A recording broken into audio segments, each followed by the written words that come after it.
And I don't know if all of you know he has a master's in marketing, and he's the one that asks questions of it about how much money you can make with this. So they're going to raise their hand, Gene, Okay. and Matthew can help you as well as far as who's raising their hand. I'm going to get back here. Okay.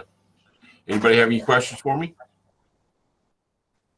Yes, hi. Hi, Gene. Jørgen here from Denmark. Oh, how you doing? I'm doing fine. Been a There while. has not been so much to do. Everything has been locked down, but now it's starting up again. Okay, good. But how often should you visit a saloon? I'm sorry. I'm telling you not to talk over Oh, them. okay, Let them finish okay. talking. Okay. Yes, I told you last night we're going to try to, when COVID's over, to go to Europe and go back over there. Yeah, we would like to go back. Germany was fun, and we want to go back and have another International Scissor Sharpers Association meeting. So it would be nice. But how often should you visit a salon? Well, how many times a year? well, the money comes into play and time too. But we love to travel, and we're going to be cutting down our travel in the United States because we're not going to be doing as many hair shows as we have in the past because of COVID and stuff like that. So maybe we'll have more time to do international travel now. Yeah. But my question being, Gene, when you are working with some saloons, how often should you visit them? Should you come once a year, twice a year, 3 times a year? Well, I usually say go in there every 2 months. You're not going to get business every 2 months. You're going to get business about every 4 months. But you want to continue to have your face out there and make a presence so they know who you are and they know they can depend on you. If any of you are new or have been out in the business for a while and you ask the question, ask the stylist, do they have a local sharpener? A lot of them will say, yeah. And you say, when's the last time you saw them? They may say like 2 or 3 months ago. And then you say, well, when do you expect them back? Say, I have no idea whatsoever. You don't want to be, I have no idea whatsoever. You want to know that you're going to come back. They can depend on you. And it's a business. It's not a hobby. It's a business for you. And you want to appreciate their business. I just say, you want the best salesmen are fat people. And I happen to be a very good salesman. And by that, I mean, they're faithful to their clients. They're available to their clients, and they're teachable or trainable. They keep up with what's going on. And by being available, you have an opportunity to sell a lot more. Plus, you keep your competition out of the salon. You want to do that. You want to keep competition out as much as you can. And if you want to be a better salesman, you get fatter, which means you gain a little weight. You actually treat the stylist with respect. I imagine a lot of y'all have been out there sharpening for a while, realize that sometimes a salesman will come in and talk to these stylists. They treat them like they're idiots. And they're not idiots. They're artists. They look at the world different than an engineer does. And artists, they see something totally different from what I see. Because believe me, you can ask my wife, I'm not an artist. So I see things differently than she does. And it's an art form. And a lot of people just don't give them credit for being artists. And so you say I should visit the shop one time for 2 months, and then 2 months again. But how often should they need to get their scissors sharpened then? Well, that depends on what kind of cutting they're doing. There's several things that will determine how often they need to be sharpened. Number one, the quality of the steel. Number two, how well did you sharpen the last time you were in there? Very well. Number three, how many haircuts are they doing a day? Number four they may be traditionally just a cut that they do color more than they do hair cutting. So they can go a lot longer between sharpenings because they don't cut that many heads. So it's just like saying, I can tell you that the car you're going to buy will get you 20 miles per gallon, 20 miles per gallon on gas. And then you say, well, how much gas will I have to buy? Well, that depends on how many miles you put on it. Same thing with your customers use. Most stylists will get their hair cut or their shears sharpened once or twice a year. They do a lot of slide cutting and work with a lot of chemicals, maybe 3 times. But like I said, you got 25 shears in there, and there's an average of 6 stylists in there. So you may be getting 2 from this stylist in January. In March, you get 2 from another stylist or 3 from another stylist. And so you have to rotate around who you're working with. And I also state that when after you've gone into a salon, number one, you should call them 2 days before you go in. Just say, hey, this is Gene. I'm going to be sharpening in your area on Tuesday. Just want to let you know if anybody needs their shears sharpened, put them in a drawer, keep them aside for me with a check. But I'll be in Tuesday. And sometimes they'll tell you, well, we really don't need you. And you say, that's okay. I'm going to be in the area anyway. I'll just drop by. Now, actually, the best thing to do now, I'm a salesman. I like to look people in the eye when I talk to them. This computer crap I don't like, dealing with sales, but texting and emailing and faxing and stuff like that. Well, fax is hard to do, but texting and emailing is probably the better way to go now, especially texting, because the stylist will not answer their phone if they're busy doing a haircut. But after they get through with that haircut, they will check their texts. And that's a good way to do. So when you're getting your information, you want to get the text number too, their phone number, so you can text them. Good point. I have some more questions for later, but now you can answer some of the other ones also. Okay. Who else? Anybody else? There, she's got her. Who? Sandy. Sandy. Hi. How you doing, Sandy? Good. Great presentation, by the way. Very informative. Thank you. How often do they buy shears? You mentioned some great ideas like the schools. That was a fantastic idea. But in regular salons, how often do they buy them? Well, it depends on the stylist. Most stylists will buy a new shear every 2 to 3 years. They'll buy a new shear, and it won't be the same kind of shear. They may get a notching shear, curved shear, a shorter shear, a longer shear. That's how they get their 6 or 7 shears. Like I said, we know one stylist, she called me up and said, do you have a case that'll hold 62 shears? I said, no, but I have 2 cases that'll hold 62 shears.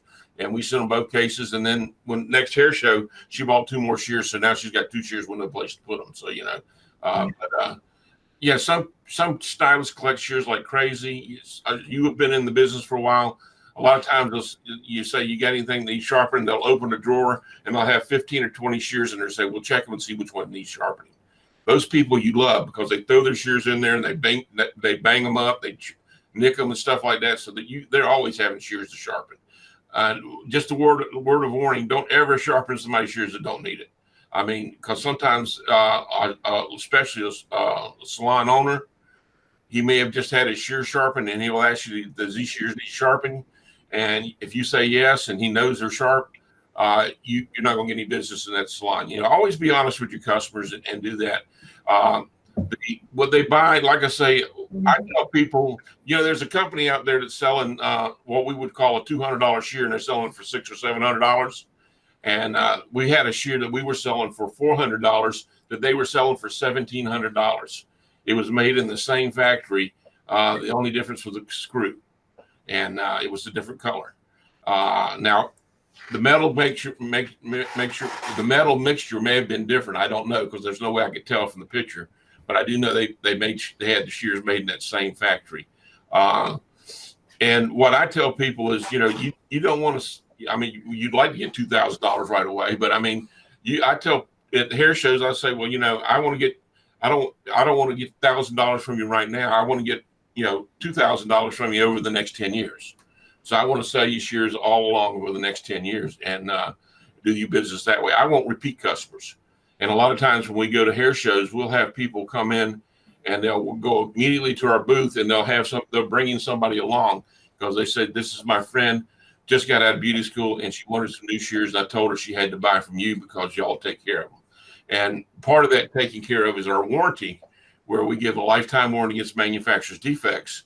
And manufacturer's defects for us means even if they drop it on the floor and it breaks, we replace it. If we can't repair it, we replace it.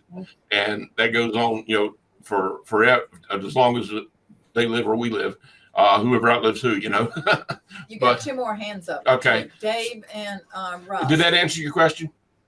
Yes, sir. Thank you very much. Okay, Dave? I think it was Dave. Was it Dave that I asked? see a hand that's up here. Who? Dave Fleming, is your hand up? And Russ? Okay. Well, how about Russ? Hey, yes, Gene. Hey, Gene, how are you? Yeah, my question is has to do with the texting that you mentioned, and I'm new, and so what I'm doing is I'm developing routes, and so I've got 10 routes that I've developed by geographical location, and my plan is to go through all those 10 locations and then revisit them after and probably most of them are going to be like a week or a week and a half that I spend in each geographical location. And then after that 10th week or the 10th route, I go back to route number 1. So I'm rotating a visit in that area every 10 weeks. So on. Now, what I've been doing is I go to the salons and I make contact with the stylists and I get their information. I do sharpening if I can, but I get their contact information, which includes like the business, maybe their email and their phone number to text them. And so when I go back now and I visit these areas or my routes, the 10 routes that I've developed, I want to be able to efficiently say broadcast to them by text that I'm coming and I'll be there in a few days. Now, do you have any means or method or app or something like that that you use where you can broadcast to a certain group of individuals the same message like that you're going to be there on next week or something like that you can suggest? Yeah, you can. Bonnie, what do we use on that? No, we don't have one, No, but we have a list of what- it. my friend Tamika, who's a hairstylist, she has a pretty good app. I don't know what it is, but maybe I can ask and find out what program she uses. But I know that there's some apps and some programs for that. I just want to always be. I think reason we haven't got into it is I'm annoyed by too many text messages, and I'm always afraid of annoying the hairstylist. But I'm sure there's some apps out there. And Go ahead.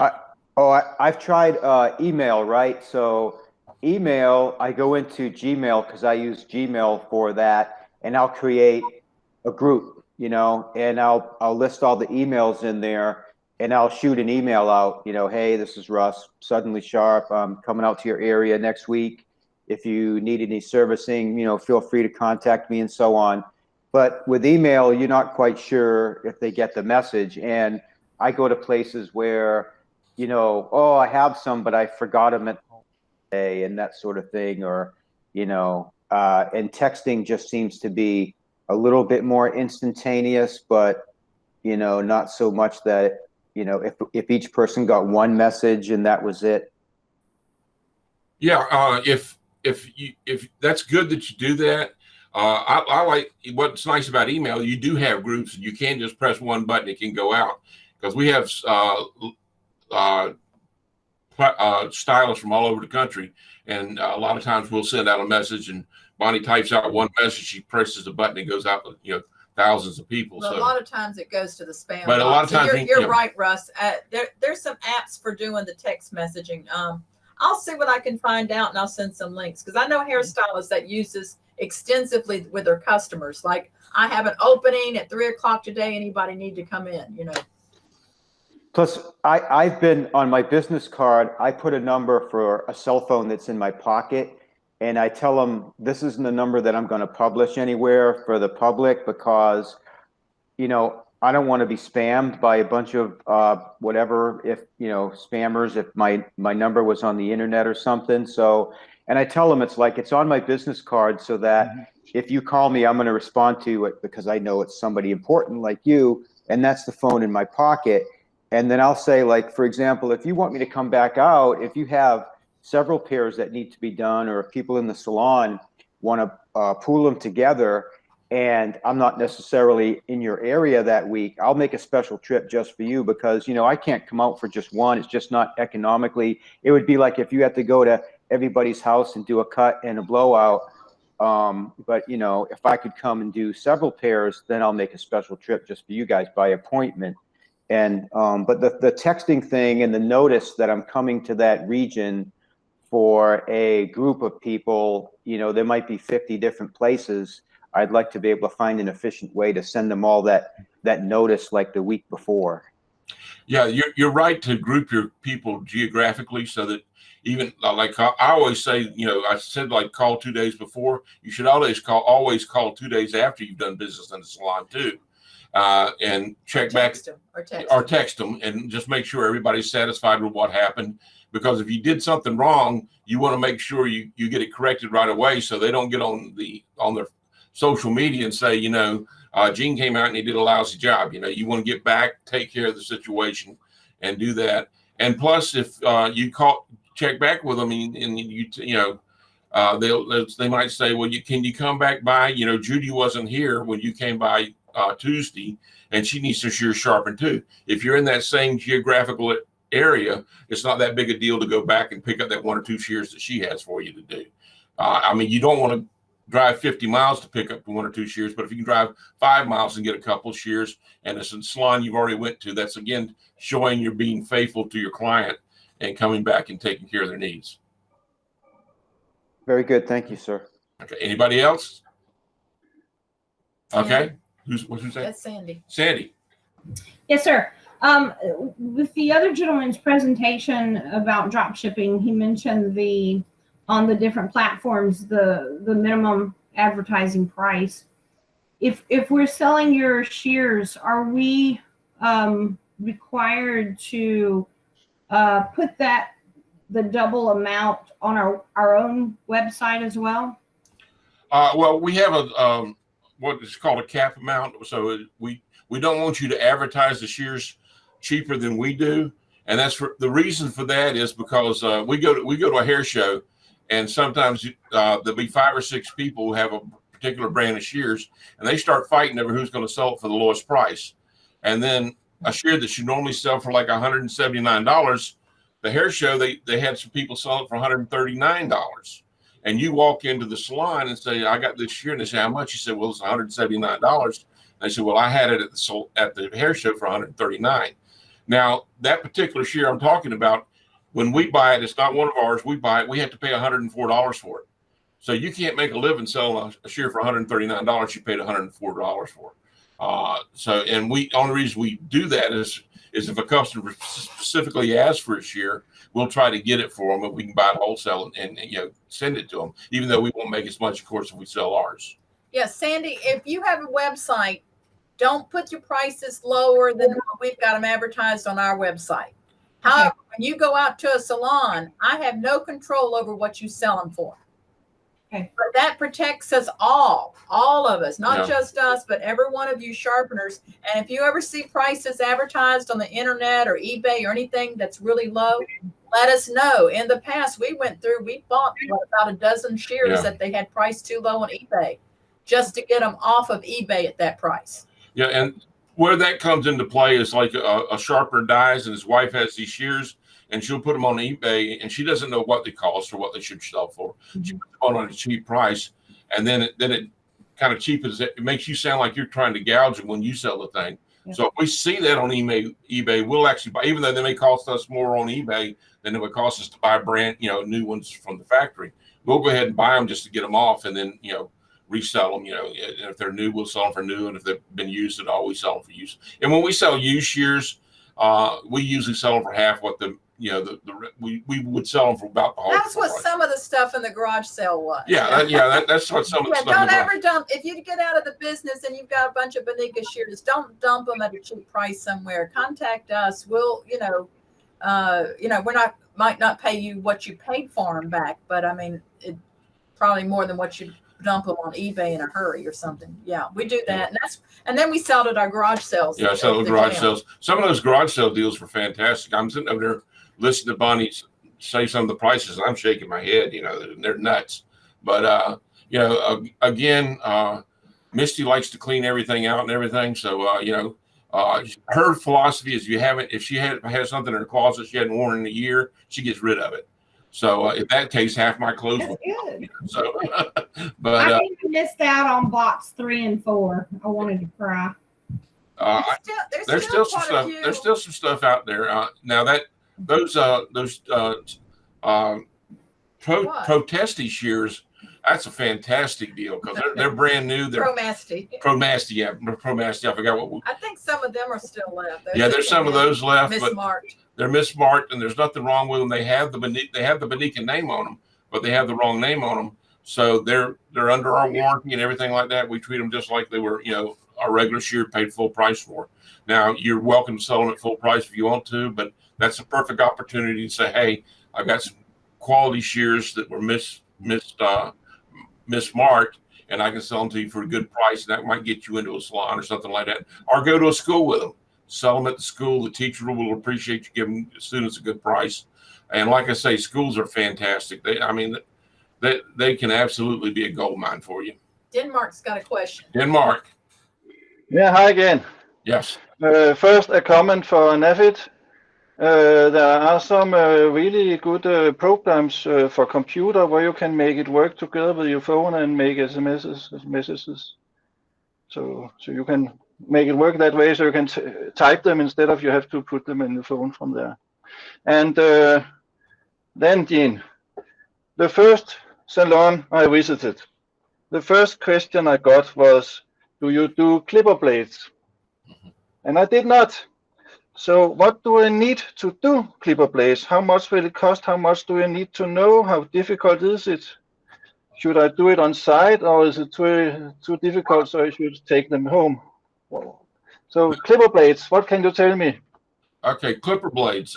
There's 3 machines out there that we sell, and one of them costs about $1,000. The other one costs about $2,000, and then if you get the larger plate, it's about $2,400 or something. Well, it's about $200. $2,200. And there'll be some presentations, 2 of them this week. On clipper blades. And the advantage to doing clipper blade sharpening is you keep your competition out of that salon.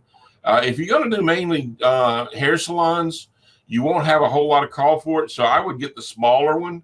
But if you're going to do any groomers or stuff like that, you're going to need the larger one, because the time involved in doing clipper blades is more charging the machine. After you do so many clipper blades, the grit gets worn down, and you have to clean it all off and put new grit on there. And that takes most of your time. And if you got a 10-inch wheel, you have to do it a lot more often than you have to do it if you have a 14 or 16-inch wheel.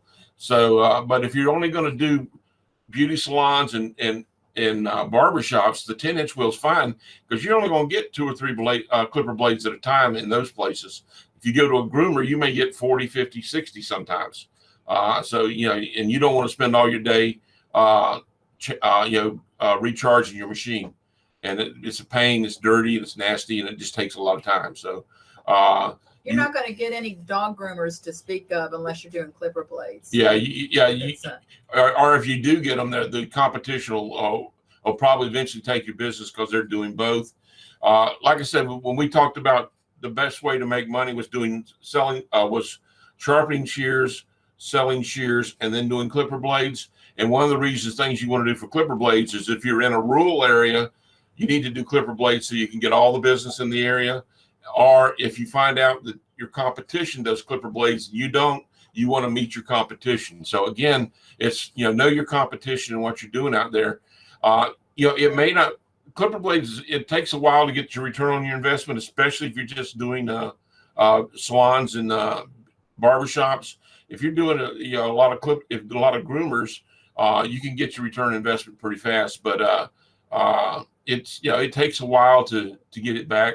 Bonnie doesn't like to do clipper blades. It's dirty, and she would just rather, she enjoys doing shear sharpening, and she can make more money doing shear sharpening. So, but the clipper blade business is good. I'm sure my brother does a lot of clipper blade sharpening. I think he just came on, and a lot of people do a lot of clipper blade sharpening, and that's also something you can do mail order.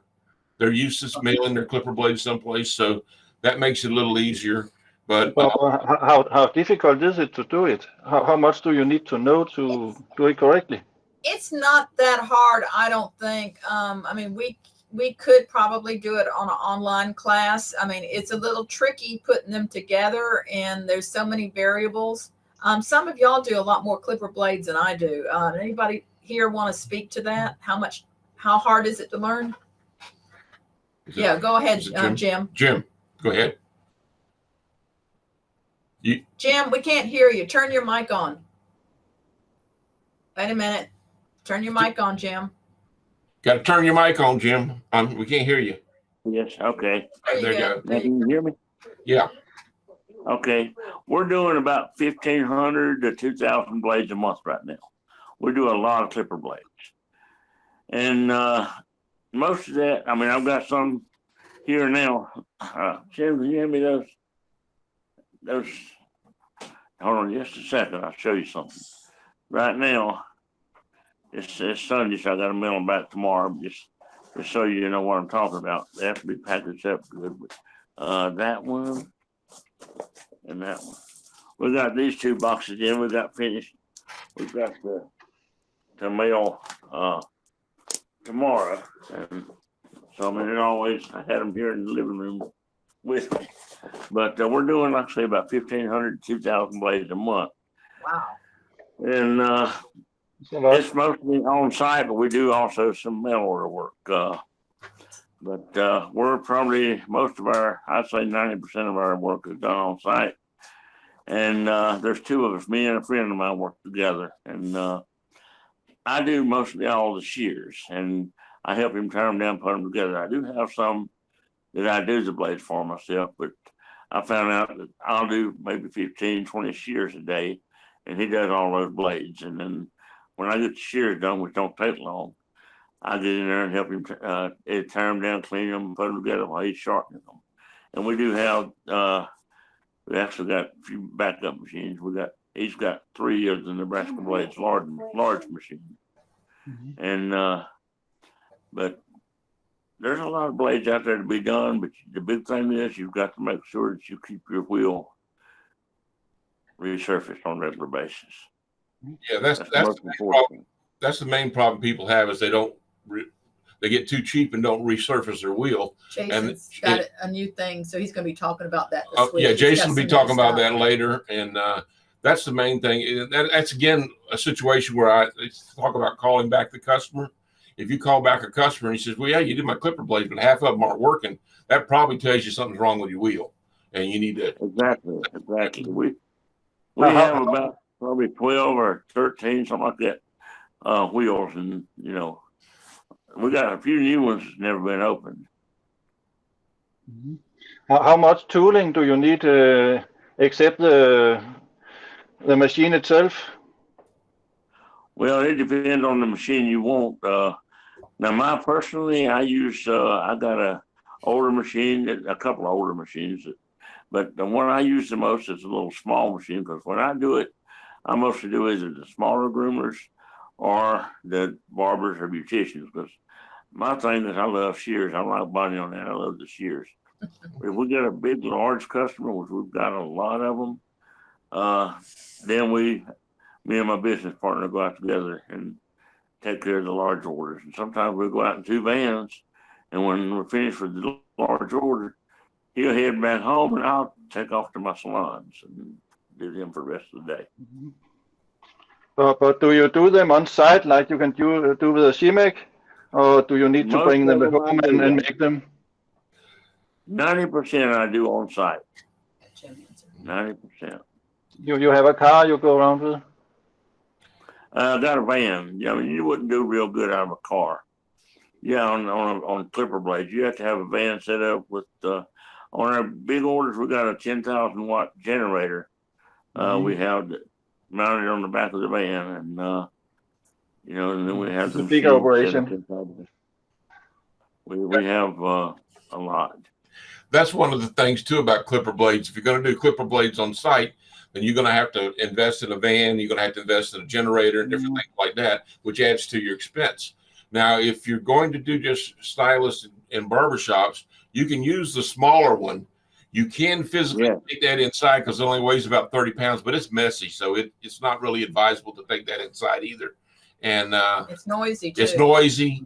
And so it's just not, it's just not very conducive to the atmosphere they want to maintain at the shops. So the best is to make the scissors at site and bring the clipper blades home and come back again with them after. Or mail them back. Yes. Yeah. sorry, a lot of your grooming shops will let you plug in. If you don't have a generator, they are a good amount will let you plug in an extension cord, and you don't have to have the generator for those. But where I found, we do a lot of Pet Smarts, Petco's, Pet Sense, Pet Supplies Plus, a lot of your big chains, and a lot of those places you can't plug in. So if you don't have a generator, if they let you carry them home, that's fine. But most of the time, they're going to find somebody else. So you have to have a generator. Yeah, like I say, the clipper blades usually involves more investment in equipment other than just the machine itself. And the other thing is too, you need the hardest part about clipper blades is adjusting blades properly, making sure that the parts are all good there. Knowing when to something about tension and so on. I've been reading about. Yeah, that's where you come in your problems. There's more that can go wrong with a clipper blade than can go wrong with a pair of shears, really. And it's Sandy raised her yeah, hand. so it's something you need to be aware of. Sandy, did you have a question? Yes, sir. On the same line of thought, with the replacing parts, I don't really hear a lot of talk about charging for replacement parts. Is that just something that sharpeners with clipper blades and shears just do, or do you tack on extra fees? Yeah. Jimmy, okay, we have a large supply of used parts. When we replace used parts, I'm not talking about on the clipper itself, but on the blades, like you got the blade guides, the sockets, the springs, stuff like that. If we can get enough supplies, which we do, we'll replace used parts for free. But if they have to have new parts, naturally we charge the full price on those, because they just, like the blade guides, they've got so expensive. I mean, not blade guides, blade drives. They've got so expensive. We're not going to sell those anymore to the customers. If they don't have them installed, we're not going to sell them anymore because the price has got so high. I mean, it's a little item they probably make for a nickel, and the company that's for the Andis clipper. The Andis has got where they're charging $7 almost for the little piece of plastic blade drive, and we're just going to tell the customer they either have to have us service them and we'll replace it, or we'll give them the place where we order from, and they can order direct. I mean, it's just not profitable. Yeah, and that's another thing is you have to have parts for the clipper blades and all that, and you got to have some parts are interchangeable, but some parts you got to have for the Andis, for different things. So you got to have a bunch of parts, and that's something else to keep up with. It's just whatever you want to do. Also, if you're doing clipper blades, they're going to ask you if you repair clippers too, and then you can talk about motors and different things like that. So, we do clipper blades, and we sharpen clipper blades, and we replace some of the parts on the blades, but we don't do anything with the body of the clipper. If we have that problem, we'll send them to Edge Pro or something like that to get it done, and charge the customer whatever it is. As far as I know most salons require you to sharpen right there on site. If I get a little nervous when somebody's, gawking over me when I'm doing things. But if I wanted to do them out of the back of my car, what type of a generator would, like a Here To, for example, require? What's the one? Or the Imac? Well, I mean, the Imac, it would be like the smallest inverter. I'm not that knowledgeable about it. Harry's on there. If Harry can answer that. Brother-in-law Harry, are you awake? She wants to know what size inverter or what they would need to run the Imac out of their van or their car. We can't hear you. Can't hear you. You got to turn up your volume, Harry. Harry has an electrician background, and he does all the assembly work on our Imac. So somebody wrote 3,500 watt, 200 watt will work for just a flat home. And then 2,000 watt, it says. Yeah, it's not much. It doesn't. And then the new Nebraska Blades machine is low voltage, so it doesn't take as much as the old one. Now, Harry's on there speaking. Now, what would they need to run a Imac out of a van? Well, if you're just doing a small clipper home, you can use an inverter, for the machines. Now, if you're doing clipper blade machines, you'll need a generator. And, but I don't use it, generator or inverter, so I'm not really familiar with all that. Did you get me? Yeah. Yeah. You could probably use a 1500 watt inverter for a flat home. That would be plenty. Yeah, that's what we've seen people use. Like I say, we usually go inside the salon and plug in. The reason we like to go inside is because that way we just display our shears next to the machine while we're sharpening. And when they come up and hand us the shears, we point to the shears and say, would you like to borrow a pair of shears while we sharpen yours? And most of the time they'll say no, because they've got another pair. That's fine. But we made them look at the shears, and we let them know that we sell shears. And, and if they say, yeah, I would like to borrow it, we'll pick out one and borrow it. And then when they go back after you finish they're sharpening their shears, usually if you'll get 2 or 3 people in the salon. So maybe if you get 3 people, do the first 2 people, then take the first shears back to the first person. And because you don't want them to know exactly how long it takes you to do their shears. And you give it to them, say, now try these out before I leave and see how they're cutting okay. And they say, yeah, they're fine. I said, that's great. Oh, by the way, how did you like the shears I loaned you? Now, see, I didn't ask them to buy a shear when I said you could borrow a pair. I didn't ask them to buy a pair of shears when I asked them how they liked it. I just asked them how they liked the shear I loaned. Usually they'll say something like, yeah, they're great. How much are they? Or they might say, yeah, they were fine, but I like a little shorter shear, something like that. Then you have an opportunity. Well, I can get that to you in a 5.5 instead of a 6 if you'd like. And they start the sales presentation for you. That way you haven't, really stepped on their toes or anything like that about you haven't come across as a pushy salesman. Now up north in America, up north, you can get away with being pushy. Down south, you can't be real pushy. They don't like being pushy down south. We had the guy who trained Bonnie in sharpening. He came down to work with her one time and just observed what was going on down south.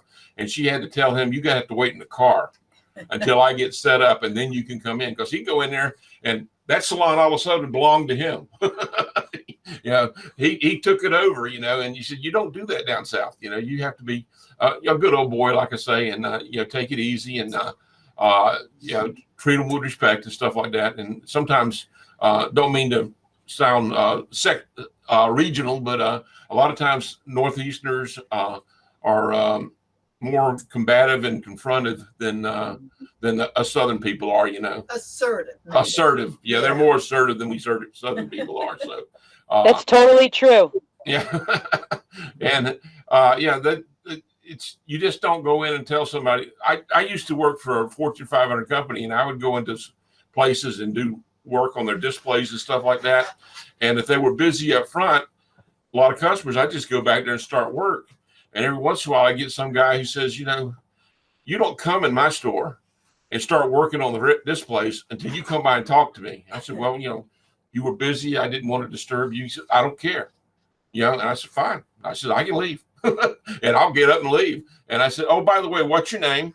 And I said, and they said, why do you want to know my name? I said, well, the business I was in, they had state inspectors come by and inspect dates and stuff. So I said, I just need to know your name for my record so I can say to the state inspector, if he finds some out-of-date merchandise here, that you kicked me out of your store.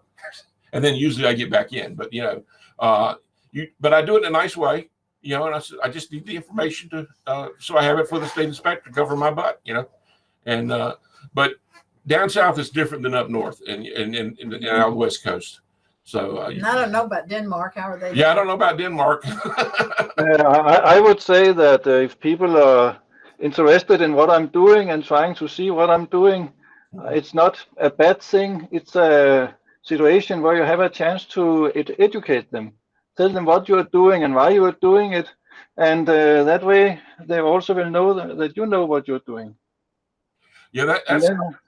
I think we're kind of like the entertainment. I like sharpening inside the salon, but you can't really do clipper blades inside. You're going to have a van. Yeah. You could go inside to do the shears and then go back out to the van to do Do the clipper blades. I think I will do the shears in the salon, and I will take the clipper blades with me home and do them there. Then. Yeah, it's always nice to be able to spend time with your customers. Another thing about people who sharpen in their salon, in their vans on shears, is they'll go in and spend 10 minutes collecting the shears. They'll go out and sharpen and come back and 10 to 10 minutes get them to pay for their shears. And they may have been there an hour and a half, but they only spent 20 minutes with the customers. Yeah. If you're in the salon, you spend that whole hour and a half with your customers, and that gives you an opportunity for a lot more selling situations. Exactly. I think Alan has his hand up. Alan, is your hand up? Alan Altman? No. Okay, I saw the hand. Or is that Pat's hand up? I can't tell with the hand. No. Yes, Oh, it's Pat. Yeah. So I have a question. This doesn't really have to do with selling shears, but maybe for sharpening. Would it be a good idea to go into a salon and bring with you some beauty shears that you have sharpened? You know, they're your shears and you sharpened them. Yep. And try to get them into the stylist's hands and just ask them what they think, and then to let them know that this is an example of the work that I do, and would that be a good way to sell your sharpening services? Yeah, that's a good way. Also, we know some sharpeners who will take a shear and they'll sharpen one blade and leave the other blade alone, and they'll say, "This is the blade I sharpened." Then, like you said, the finger blade is the one I sharpened, and the thumb blade I didn't sharpen. Feel the difference and see, this is an example of my work. That's an excellent way to show how your work does. Now, if you don't want to borrow it, you want to have both sides sharpened. But taking a sample of your work is excellent. Be careful how you carry it in. We had a guy who used to carry, one time he was carrying some shears in his pocket, and he got out of his truck, got into the salon, and the stylist almost fainted. And he said, "Well, what's the matter?" And she said, "Well, you're bleeding." He'd actually cut himself, and the shears were so sharp he didn't realize it, and he was gushing blood. Is that the one they had to bring the ambulance in? Yeah. Yeah, he bled so much they had to actually have to take him to the hospital.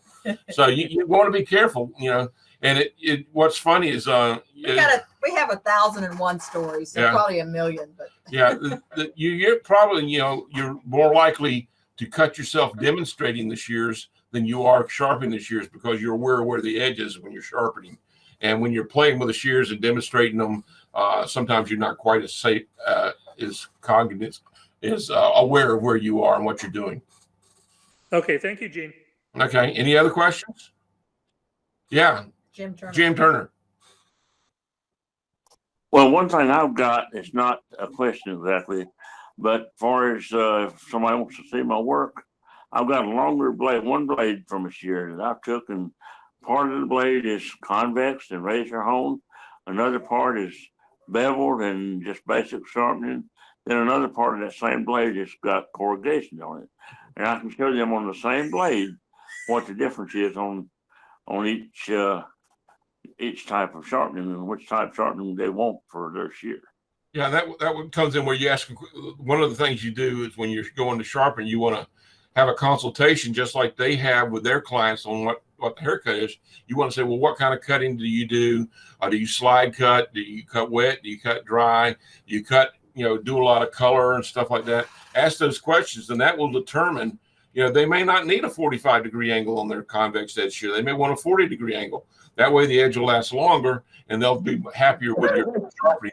They're not slide cutting, Now, if they take that 40-degree, they can slide cut with it, but after a while, they won't be able to, and then they'll be dissatisfied with sharpening. So you want to qualify your customer and then tailor your sharpening to that individual customer. And that's something that you can do when you come into their salon that they can't do when they send them off to the factory, because the factory, they're going to sharpen them one way, and that's the way it's going to be sharpened. So they can't tailor it to the way your stylist is using their shears. Anybody else? Okay, who's that? I don't see a name there. The gentleman with the red shirt and glasses, I can't see your name. Yeah, if you put there you go. If you move the mouse over, you can see his name. It's Chris. Chris. I just wanted to ask some of the experienced clipper guys, as far as the replacement parts, and you pass the cost along for a new part. Do you just simply get your money back? Or are you putting a margin on that?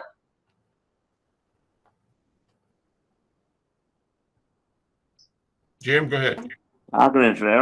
Okay, it depends on the client. If it's a client that only gives you a few blades ever so many months, and you don't really make a lot of money on that customer anyway, you're going to have to charge them for parts, on new parts, make a profit on them. But if it's a customer that's dealing with you on a regular basis, I got groomers that will every month have 30 blades, that customer, if they need, say, like a blade drive or something like that, sometimes I'll just throw in one. It just depends. Not very often, but sometimes I'll throw it in. Normally, you have to make a profit on everything. But, somebody I know that they're going to spread the word for me and give me a lot of referral business, I'll do a favor for them once in a while, too. You got to butter your bread once in a while, per se. Yeah, that's the advantage to being in your own business. You can do it however, it's your business. You do it however you want to, and you can also individually tailor it. Now, I say you should always charge the same price for everything so you don't get confused. If you start dealing with this customer and that customer and doing something cheaper. Now, if you're replacing a blade part, that you can get away with. But say if you were charging one customer $7 for their clipper blades, another customer you're charging $8, then you can get in trouble. You want to be consistent in your pricing. If you do give discounts, you want to have a stated way. The reason you're giving the discounts, either it's volume or something like that, or a first customer, or it's a student. Have standard discounts, and then work from that way. Because that way you don't have to remember what you're doing. Because there's nothing worse to go into a salon and been there 2 months before and charge that customer something, and then charge the next customer either more or less than you charge them, because they'll really get ticked off if they start seeing you jump your prices around. Sandy has her hand up, but I wanted to hear from Jeff Andrews. How do you charge when you do parts? Because you probably do more clipper blades than any of us. Can you hear me? I can hear you. You guys speak pretty loud, but I can't hear you. Okay. Most of the time, we're a mail order service, okay? And if somebody's going to give us 30 blades and they're all nasty, we're going to send some information back with them to train them, because we don't want to see them giving us 30 blades a month. That's either bad sharpening or bad customers. But if we replace stuff on a clipper blade, usually it's a socket or something like that. We do it for free. We don't even tell them about it. The socket ears broke off. We just do it for free. Now, we're not going to do every blade like that. And I just started doing some mobile sharpening around Arkansas, and I don't charge to fix clipper. I just charge for parts. That's a little bit of free stuff. When you give somebody something free, especially on the road, they appreciate that. They think that you're not out just to get their money. A lot of people on the road sharpening, they're out there to get their money. They walk into a grooming shop and they're trying to look and see exactly how much money they're going to make in there. When I walk into a grooming shop, I look around, and the first 60 seconds, I know what's going on in there. So a little bit different atmosphere to me than it is for a lot of you. But I don't charge a whole lot. We have the same prices, for blades. We charge $7 a blade on the road and through the mail. But if I see something in the shop, and this is what I'm getting at, I have all this information in PDF files that I take with me to give to them, to train them to take care of their stuff. Because I don't want them to give me 30 blades in a month.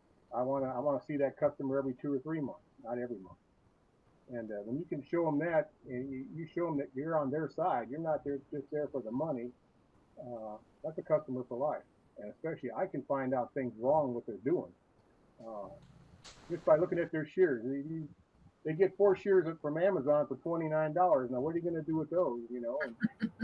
And it's rough.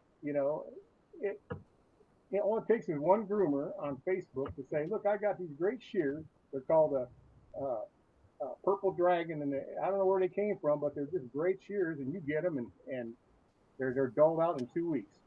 So, what do? You try to give them some information on it. I usually try to talk them into getting a bevel on those. It'll last a little bit longer.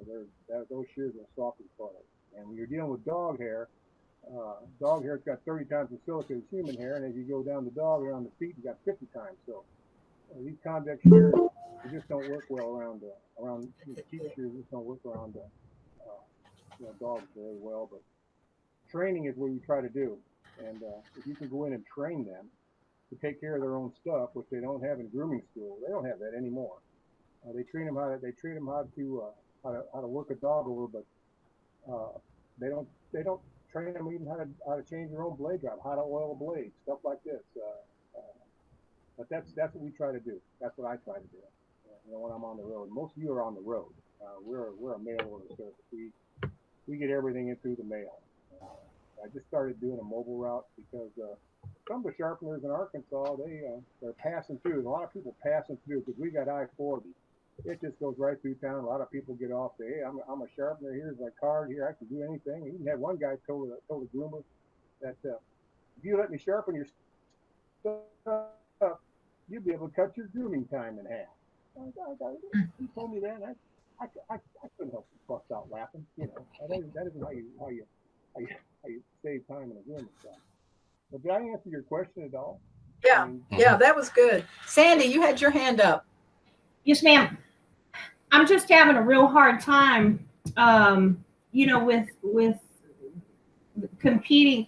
I know there's a need for the clipper blades in my area, but some people are charging $5, $6 a clipper blade, and then you add parts in for free, and I'm having I can sharpen a knife so quickly, and then with a clipper blade, taking them apart and putting them together, and I can't justify $5 a clipper blade.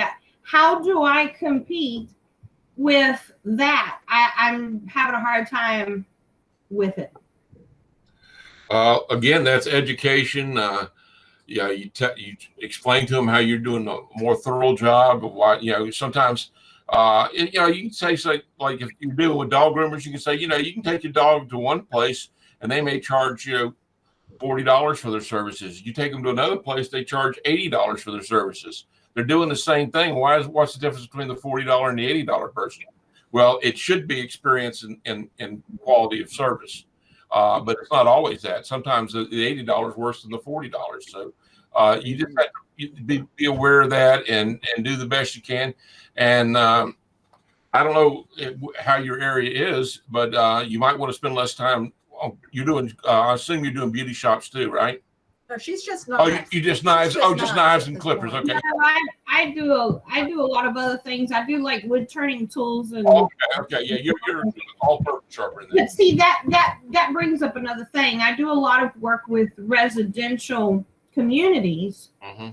So you mentioned how important it is to keep standard pricing. So I do a lot of residential communities, but then once I get, commercial work, different category. Completely different. Restaurants to Shears. Yeah, that's different category. Plus, you can have a sliding scale on your pricing too. Whereas if they give you more, the price gets cheaper. Right. But as long as it's consistent, then it's there. That way, if you're going to a place and you're getting 2 blades, say you charge $8 for that. If they give you 10 blades, you charge $7 or $7.50, and then if they give you 20 or more, it's $6.50. So you could have a sliding scale like that. But what we're talking about is keeping it on, letting them know that this is the price if you go this amount. And we do that sometimes in the salon. We used to. I don't think we're doing it anymore, but because we don't go out in the salons that much. But my son-in-law does. But we used to go in and we charged 25 back then. We charged he 20. Doesn't do that anymore. Do it anymore? It's a flat $30, Yeah. regardless how many they give them. That again, if you get new to the business or something like that, you can say it's $30 unless I get 5 or more. Then it goes down to $25 a piece. And what happens there is you get 2 people give you 2 shears, and you got 4 shears, and then you tell them, you say, I'm charging you $30 a piece, so it's $60 a piece for you for sharpening. But if I can get a couple more shears, I have a volume rate where I go down to 25, so it's going to save you $10 each if I can get a couple more pairs of shears. They'll go out and they'll ask the other people about getting the shears. You don't have to go around the place and ask. They'll do the asking for you. And they're much more likely to get the business than you would be as a stranger. So that's another opportunity. It's your business. You have your own business plan. You do it the way you want to. But those are, just some things we've heard that help build the business and help you to, especially when you're first getting started. Thank you. Any other questions? Hey, can I say something? Yes. Yeah. Getting back to giving away parts on clipper blade, I might give a socket away in one in 50 blade. I mean, that's not bad. Yeah. I mean, I might see something like that. We're not talking about every blade, or maybe a blade glide. You might have one that's busted when you take it apart. You know, the spring is worn through it or something. We'll give them one of them. You might see that once in 50 blades. So we're not losing a whole bunch of money. And plus, once you've been sharpening a while, you got a whole box full of parts. Yeah. I just reach in the box and get an old used one. So in time, you're going to have a big old box of parts like everybody else does, and you're probably not going to give them a new part. You're giving them a used part, but it's still something that you give them, and you're not charging it for them, and that means a lot to a dog owner. Trust me, it means a lot about anybody if you give them just a little something for free. And we do nail clipping for doing nails on dogs. We do those for free. I sharpen them in 10 seconds. I mean, it means a lot to them, especially in the summertime when they're busting nails. They're going through a lot of sand inside the nails and they dull out. So just something like that. A lot of people charge $8, $9 to sharpen those. I sharpen it for free. So these are just little things that you can incorporate. Don't cost you any money and no time. If it doesn't cost you any money or any time, go ahead and do it for free. That's just a little something you can do for your customer. Worth a happy customer. Yeah. And again, that's it's your business. You do it. You make your own plan how you do it. That's what's wonderful about being business for yourself. You know, I used to work for Fortune 500 companies, and I had to do it their way. You know, and sometimes I knew there was a better way, but it didn't matter. I had to do it their way because that's their way. And so, you know, I sometimes would waste a lot of time doing it their way when I could have cut corners and not cut the quality of the service I was given, but certainly would have done it faster if I could have done it the way I wanted to. So that's Pat has his hand up. who, Pat? Pat over here. Okay, Pat. Yes, I just wanted to mention as far as clipper blade parts go, some parts are pretty cheap, like the guides.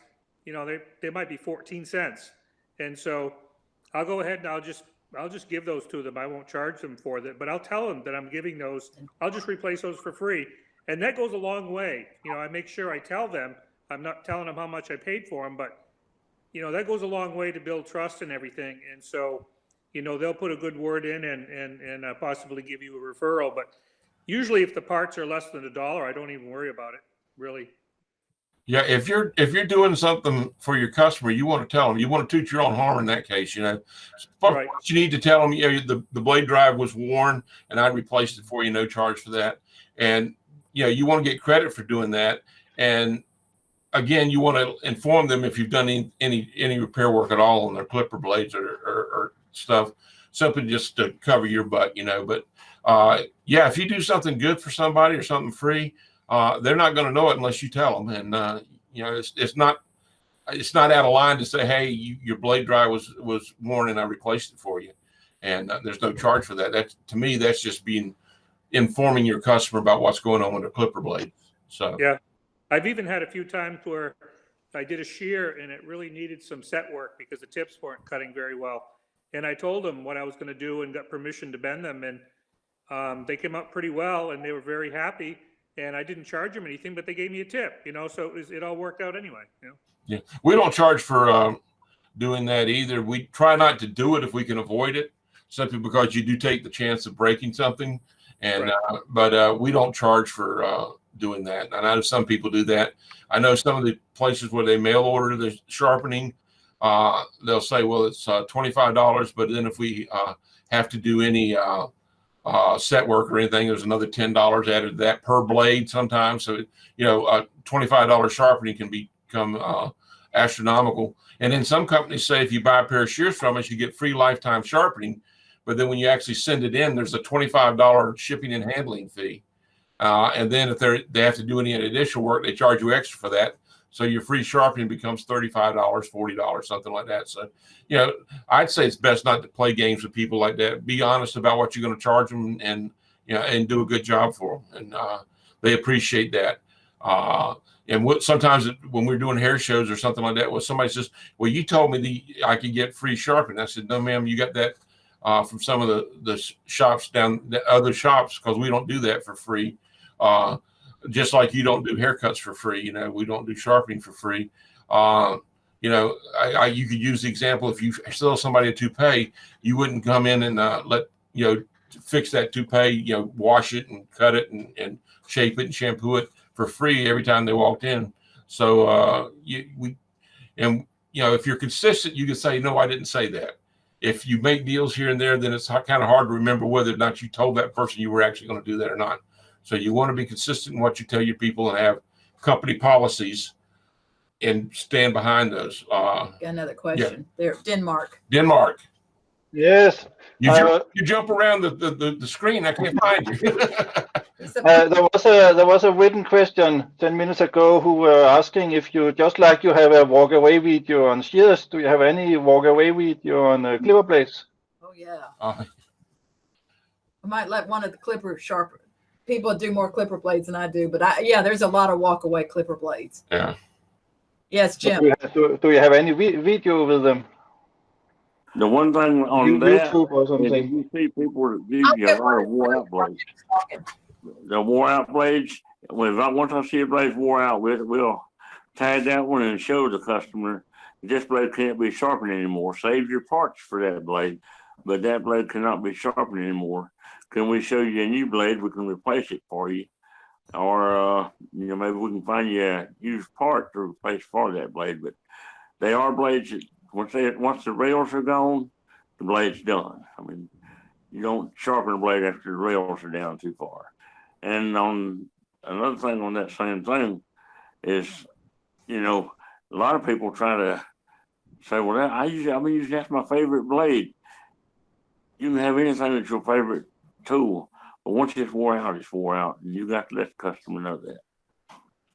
And again, that goes to educating your customers. If something broke, you know, and sometimes they'll have cheap scissors that just aren't worth sharpening. You know, you're charging $25 for sharpening, they paid less than $25 for the shear. And, you know, we tell people that these shears really don't need to be sharpened. They need to be replaced. And, you know, but I love those shears. Will you please sharpen for me?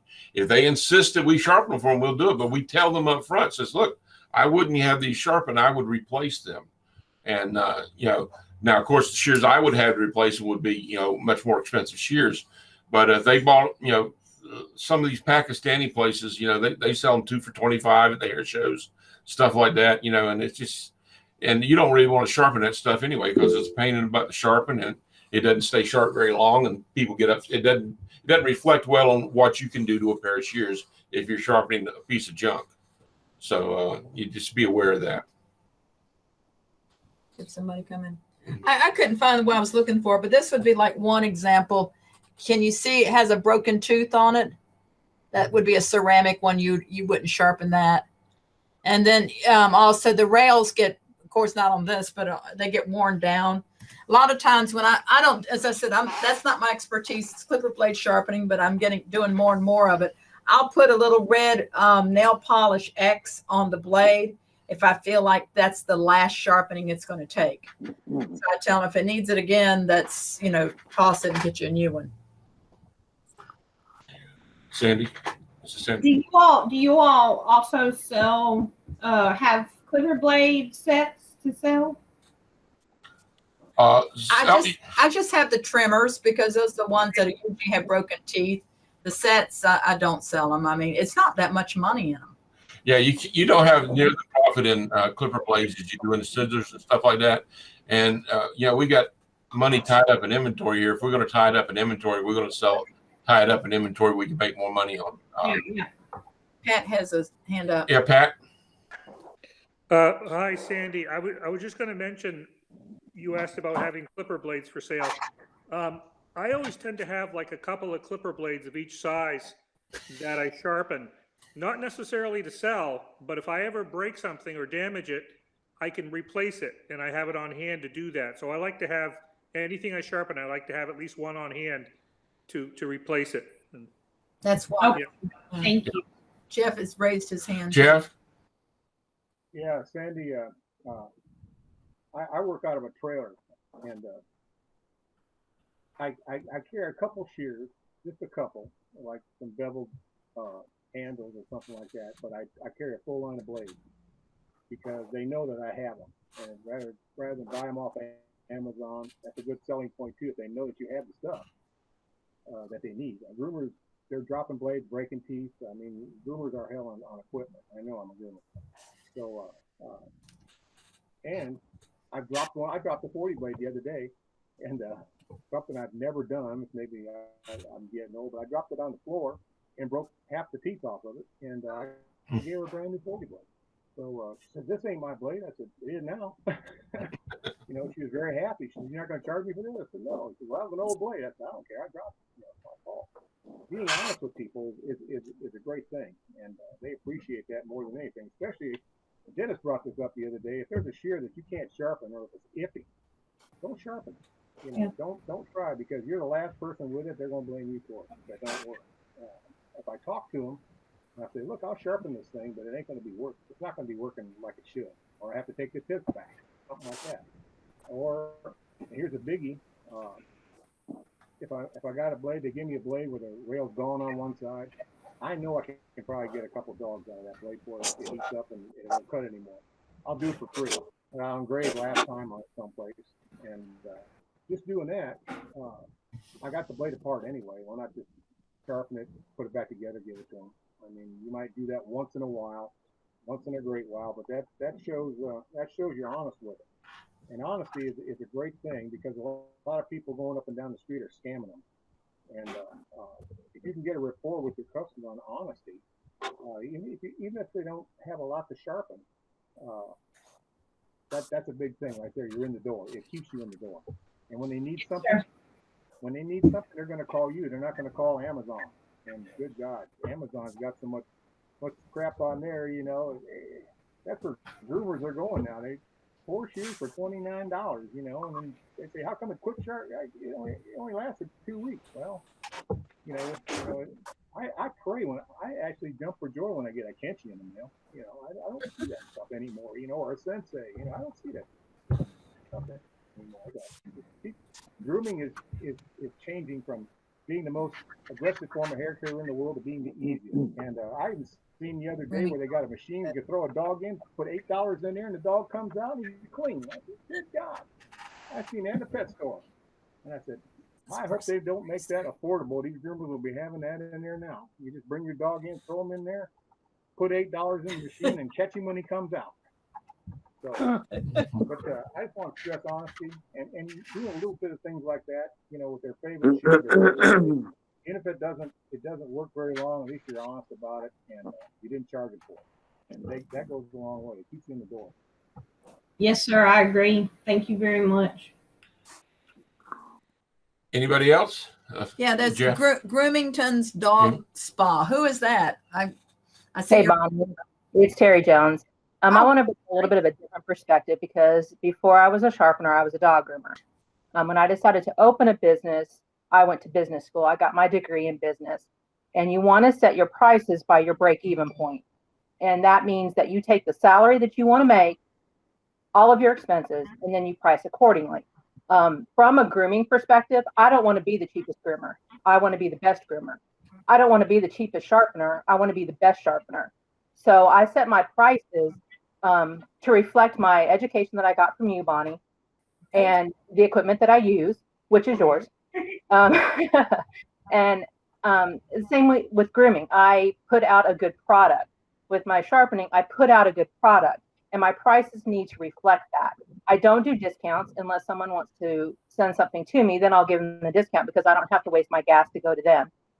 But set your prices for what you're worth and what you're giving to people, because you're providing a service that not everybody can provide. Don't worry about what your competition's doing. Let your work shine and make you look better than your competition. So that's all I wanted to say. Right. Sometimes your competition's your best advertising. Yeah.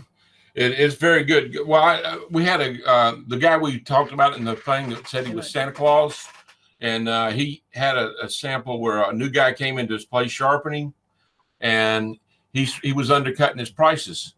He came in and he actually sharpened some shears for $15. And then he'd go to the next salon and he charged $25, $30 for that salon, whatever. And then our guy was following behind him, and he said, "Well, The new guy came in and he only charged $15. She said, "Oh, okay. Well, if you were satisfied with his work at $15, then keep using him." And then she went to the next place. Says, "Yeah, new guy came in and charged me 30. He charged me the same price you did, or $30." And he says, "Well, that's unusual." It says he was charging the people down the street $15. He didn't lie, he didn't tell anything. He was just telling the guy what he was doing. And you always want to be honest with your customers and be truthful with them.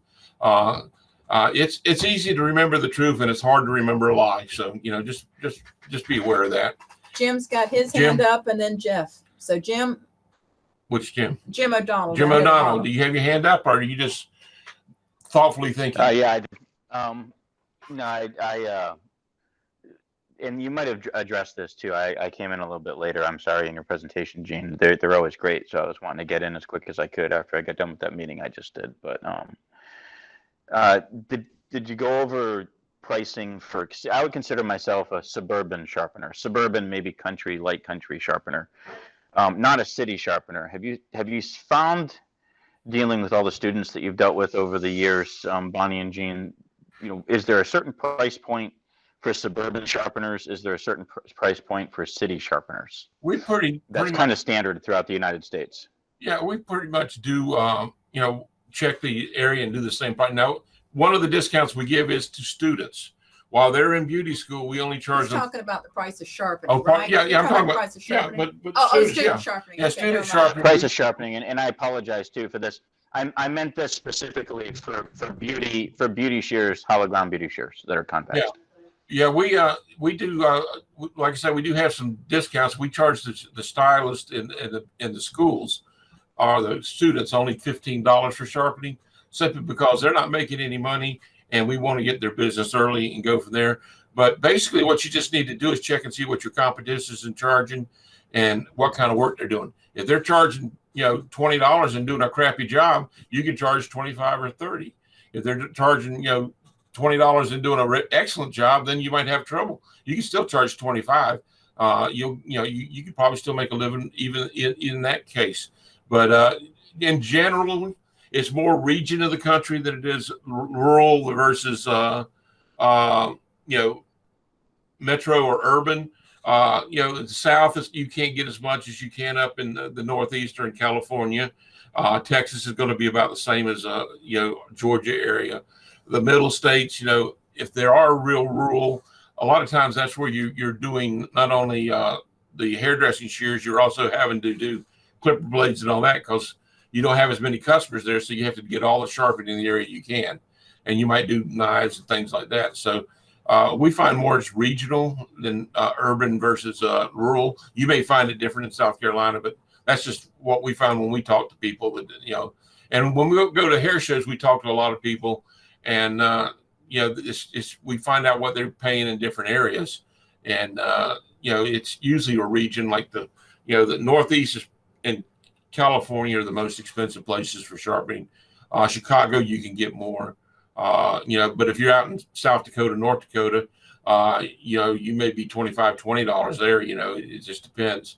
But down south here, we started out years and years and years ago at 20, and then we went up to 25, and now we're charging 30.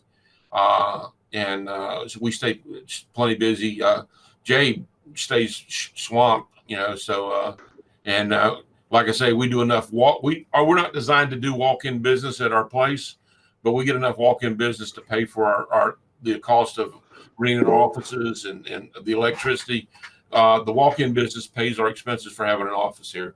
And but that's not what we're set up to do. We're set up to do most of our business is over the internet and mail order and stuff like that. And Jay does the local business mostly, our son-in-law. So Jeff had his hand up, and then Thanks, appreciate that. Jeff, did you have a comment? No, I don't know how to raise my hand or lower it, so I think it's lowered now. I was flicking it up and down, so no, I got nothing. Okay. Eileen had her hand up. I asked my question while Jeff figures out how to put his hand down. Jeff, you're wonderful. I love all of the support that your website and you give and your daughter give to me. Thank you so much. But I'm actually, Gene, how do you introduce a new price? You know, when you've been doing it for such a period of time, which for me is 7 years now, how do I raise that $5? How do I do that in my market, New Okay. York? Oh, wait. I'll tell you a Christina's story. way. I'll tell you, well, it's Belinda. I'll tell you a story. There's a stylist we know who every year raises the prices. And she works in a salon and she has 2 assistants. And every year she raises her prices. She used to, when she first got into business, she was working 7 days a week and can barely support herself. But as time went on, she raised her prices and she started working 6 days a week, then 5 days a week. Now she works 4 days a week and makes a very good living. And she raises her prices every year, but she'll tell her customers now, her current customers, she says, now I'm raising my prices $5, but you won't go up to that price until next year. You have a whole year at this price. And then if somebody says, well, I can't afford that price, she says, well, if you can't afford my prices, then I have 2 assistants who would be glad to help you. And she builds their assistants business that way. And it works out for everybody. And what happens, she makes more money now than she did before, and she's working less simply because she raises the prices. Just think about it. Say you go from $25 to $30 on sharpening, and you lose 20% of your business. Guess what? You're still making the same amount of money because you're charging more and you work less. And it gives you the opportunity to expand your business. Do you do it? Do you suggest that you do that announcement like at the first of the year, mid-year, or does it matter when? Why don't you do it after this convention? Say you just went to a Sharpening. Oh. You got the certificate, because I'm going to email everybody a certificate, and that when you are comparing your prices across the country and the quality of work you're doing, that you realize you were just really underpriced. That's a great price. Great suggestion. I'm sorry, your stylists raise their prices all the time. Get more education, and as they get more experience, they raise their prices. And sometimes, like in Atlanta, we have people that work at some of the fancy shops in downtown Atlanta, and they work at also the Great Clips. They work in the Great Clips because they can get benefits with Great Clips, and they don't when they're working as in the fancy salons. And they'll work in the fancy salons on Thursday, Friday, and Saturday. And they work in Great Clips Monday, Tuesday, Wednesday. And they'll charge $15 or $20 for a haircut at Great Clips. And they'll get the same haircut in that fancy salon for $60 or $70. And it's the same haircut, it's just a different location. And and it's perception. What somebody pays for a haircut is what the person who's doing the haircutting says it's worth. And if you don't like the price, you don't go to them. You go someplace else. And by the same token, your work as a sharpener, you've set the price on what you think your work is for, and as long as it's reasonable, you should be okay.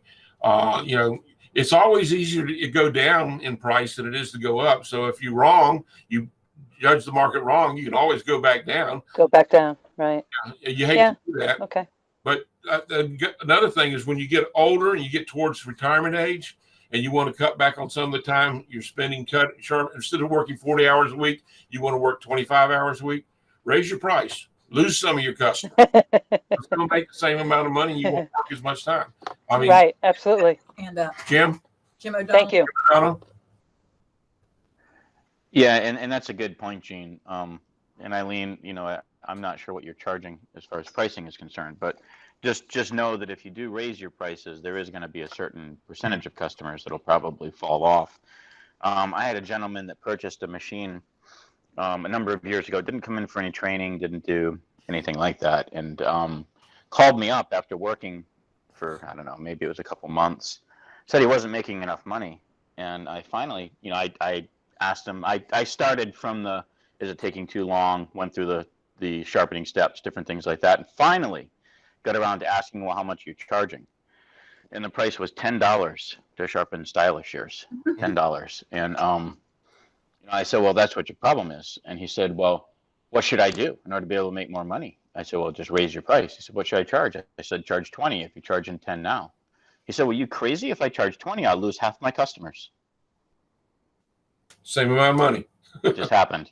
Yeah. So, and what was really coming down to, and I'm sorry, it was longer than 2 months. It had been probably 6 months, 7 months, or whatever it was that he was working, but it gave him more time to be able to go out and grow the business more. Yeah. Because the great thing about this business is if somebody doesn't want to use you for price, drive down the road, because you can probably chuck a rock in most towns and bounce it off 5 or 6 salons before it stops rolling. So yeah, that's Thank you, Jim. that's very important. You can be the cheapest sharpener in the area, or you can be the most expensive sharpener in the area, or you can be somewhere in between. If you're the best sharpener in the area, guess what? You should get the most money, right? If you're Or the most business. and also you can be an excellent sharpener and charge too little, and people won't think you're any good. Yeah. So you can also price yourself, lower their expectations of your abilities by charging too little. So Right. you have to be aware of that too. Now, I've been very stagnant for 7 years at the same price. It's time to give yourself a raise. Yeah, I think so. Yeah. So. Just have to choose the right time. Yeah, I'd ask my boss for a raise and quit, but my wife, she's my wife, so I got the same problem, Gene. Yeah. and I hope that a lot of people don't really remember him when he first started this, because he was $5 more than me. Yeah. So most people don't, because it's been so long. Yeah. Anyway, thank you for the information. Sure. Anybody else? Jim Turner? Yeah, one thing I've noticed, and I mentioned it to the clients, as far as pricing, going up on price, I don't always tell them, but if they say something, I say, well, look at that sign on your wall. 99 times out of 100, they'll have a sign on their wall somewhere saying price increase first of the year on their wall, telling about that. I said, well, you went up. Why should I not have the same opportunity to go up? I says, I got to pay my bills too. And they understand that. And as far as another way of making a whole lot more money, like I mentioned a while ago about, I do most of the shears, and my business partner does most of the blades. Find somebody, if you're going to find somebody to work with you, that is fast. He can do 3 to 5 clipper blades while I'm doing one. I can do 3 to 5 shears while he's doing one, and both of us do good quality. But so that's why he does the clipper blades and I do the shears. My bad hands won't let me do the blades as fast as him. My hands get to hurting, and I have to slow down, but he just keeps on moving. So that's another thing about making more money is get somebody to work with you that is good but fast. The only thing about that is you have to be careful, because they might find out how much money you make and decide to go out on their own. So you got to make sure it's somebody you trust. And well, I met this guy in 1990. He's actually 80 years old now, and I met him in 1993 at the ISSG Sharpening deal out there. And he hates doing shears, and I really hated doing blades. So we've been working together off and on since '93. Well, and so we have that trust. Yeah, you just have to be real careful when you hire other people on, that they don't decide to try to take your business away from you. We've heard several times where that's happened. And you can make a good living doing this, working by yourself. You don't have the problems of dealing with other people. You can, if you want to do something, you can do it right then and there. You can make the decision and do it. You don't have to ask anybody else. And so it's kind of nice to be able to do that. But we know another sharpener has 5 people working for him, and he's working like crazy, and he's very successful for him. So, you just have to be careful and, see what's going on.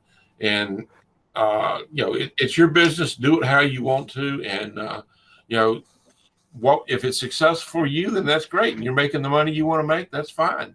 Who can tell you you're wrong if you're you're successful and you're making the money?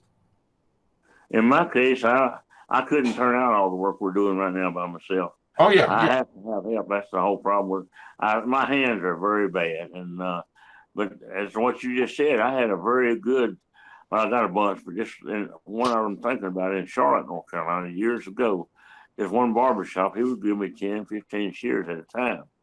I went back. This is probably in the late '90s. I went in there one day, and he said, "I'm not going to need you anymore, Jim." I said, "Wow, what happened?" I said, "You're not happy with my work?" He says, "No." He says, "Not that." He says, "Come back to the back room back here." And he done bought him a full sharpening outfit, and he had a sharpening shop in the back of his salon. And our barber shop, and he was not going to be needing a sharpener anymore because he was a sharpener then. Yeah. So that happens. It happens, yeah. And again, that gives you an opportunity to go to the barber shop down the street and sharpen their shears for them. So Yeah. you might not have had time. And that's another thing when you're talking about how much raised his hand. Okay. Too. Well, let me say this, then we talk about when you're talking about that. A lot of people, when they want to say, I'm not making enough money, you talk to them, you find out they're not working 40 hours a week. They're working 30 hours a week and want to make 40 hours a week money, and they cheat themselves. So that's another thing you got to be careful of. In order to do this business and be successful, you have to be able to get up, self-motivated, and get out there and do the work. So who was it? It was Grant? It was me, Gene. Brent. Brent. Yeah, I'm right here. The one with the bad video camera. Yeah, thanks. It's I'm probably the least experienced of everybody here, and I have kind of a demand audience here. That I'm coming in from a little small town. I'm on a little island, and I think there's a guy who sharpens knives here, but I think, to be honest, I'm the only shear sharpener. I've done the research. I've contacted the Small Business Association. And they've given me the addresses of 100 salons, barbershops, grooming places like that on the island. There's also, we have a beauty school here. And so starting from the very beginning, I guess it's one, what would be the kind of, I know everyone's talking about $25-$30 to start. And I had a stylist here say, why don't you start at maybe 20? And I said, well, what do you charge? She ships everything off to the mainland. And she said, oh, I pay 40. So she said, why don't you start at 20? And then, if people like what you do, then you can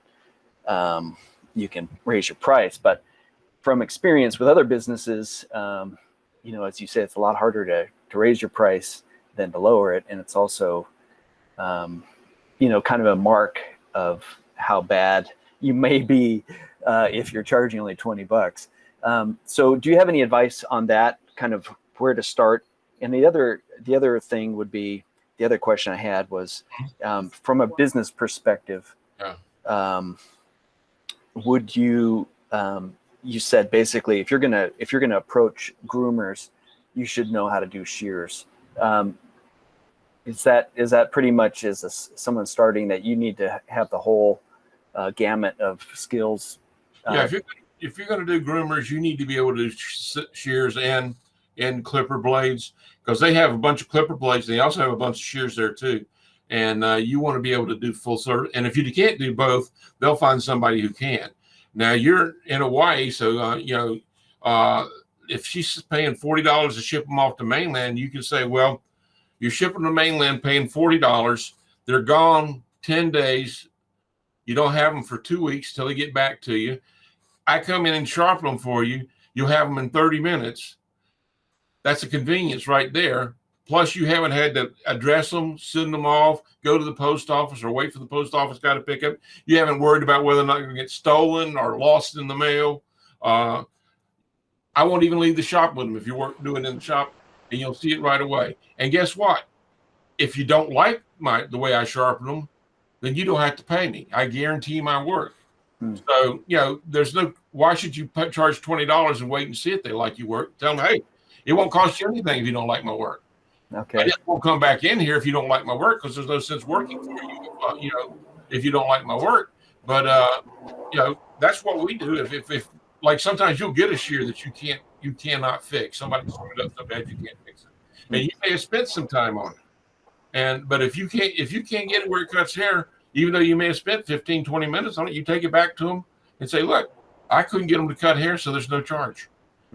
And another thing, sometimes when they when you're new and they're asking about your experience, and you go in there and you can say, well, and sometimes they'll say, well, I don't give my shears to the local sharper because the last couple ruined them. And probably they didn't run them. They probably just took a convex edge and turned it into a beveled edge. And what you want to do is say, well, you've got some of those shears that are ruined. They say, yeah. You say, well, let me sharpen those. And, if I get them back to where they can cut hair, and you cut with them before and you cut with them after, so you know what kind of shape they're in. If I get them where they can cut hair, then you pay me. If I can't, then you don't pay me anything. And you said they're already run, so you haven't lost anything. And that's the way to really get a customer for life. If you can take a pair of shears that they think are ruined and you bring them back to life, you'll be good. And sometimes you can say, I didn't get them as good as I'd like to, but next time I come in and sharpen and I'm coming behind myself, they'll get better and better with time. Because they were so damaged to begin with, it takes a little while to get them back into good shape. And sometimes to get them back in real good shape, you got to take off so much metal, then you just about ruined them. So you can say I'm going to bring them along a little bit slowly, but they're where you can cut hair, they'll slide cut and all this kind of stuff. But they'll be smoother each time I come in and do the work. And you do that, and you bring some back to life, and they'll respect that. And if you're doing a new customer, you come back in and you just say, hey, give me the worst pair of shears in the shop and let me sharpen them. And if you're satisfied with my work, you pay me. If you're not, I'll go away and not come back. That's the problem with a small market here, is that if you do screw it up, there's not a lot of other places to go. That's where social media will kill you. Yeah, that's right. But well, thank you. Yeah, you want to make sure you know what you're doing when you get out there. When I talk about the business, I say you have to have faith in what you're selling, and part of what you're selling is your service, your ability to sharpen. So you have to have faith in your sharpening. And if you're selling tools, clippers or scissors or shears or whatever, you have to have faith in the company you're dealing with. One of those companies that charges like 4 or 5 times what their shears should be selling for. They have a lifetime warranty against manufacturer's defects. And they got this elaborate website and all this kind of stuff. And you'll see $2,000 and $3,000 pairs of shears on there, and $500 and $600 shears that other places are selling for $200. And then they say they have a lifetime warranty against manufacturer's defects. They try to sell their customers a sharpening contract where they get their shears sharpened every 3 months. But if you look at the last thing, it says lifetime warranty against manufacturer's defects. And then at the last part of the warranty, it says a manufacturer's defect will show up in the first 2 to 4 weeks. So basically their lifetime warranty against manufacturer's defects is for about a month. Because then after that, they said, well, this wasn't a manufacturer's defect. You've had them for 3 months. You screwed them up. If you couldn't have used them for 3 months if they had a manufacturer's defect. And that's not always true. Well, I found the ISSA, thing that when we mailed in the shears to Bonnie and her criticizing and looking at them, that gave me a lot of confidence that, I was able to kind of keep going and doing it more. So thank you for that too. Yeah, that's kind of scary sometimes, because she'll get them in. Oh yeah, and I mean, brutal. She's showing them right at that, and if they're not good, she says, well, these aren't good. Yeah. Thank God she doesn't say who sent them in. Yeah. Well, we gave each other a high five, my wife and I, after we saw the video. So yeah. Those are a lot of fun too, because if some people say I send them back to the factory because they sharpen I send all my shears back to one of the factories. The factory knows how to sharpen the shear there that they make at that factory. That's all they do. We as sharpeners who go out and are mobile, we sharpen we have Hikari, Jaguar, Benica, all kinds of different shears, and they're made differently, and we have to adjust to what that shear is made out of. It's just like you would not want to take your car to be repaired by somebody who works on the assembly line at the Ford factory, because all he knows how to do is tighten those 4 bolts as it comes down the assembly line. If he has to do something else, he wouldn't have any idea what to do with it. So if you go to a company that's sharpening the shears there, they know everything about that shear. They know whether it's forged or the cast. They know whether it's, what kind of metal's there. They know whether it's 440C, 420C, 410C. They know all that kind of stuff. And so they can do that. When you're out there, you don't know whether it's cast or forged. Sometimes you don't know whether it's 420 or 440, different things like that. So you have to be a better sharpener than the sharpeners at the factory. Now, the sharpeners at the factory can sometimes do alignment better because they do it all the time.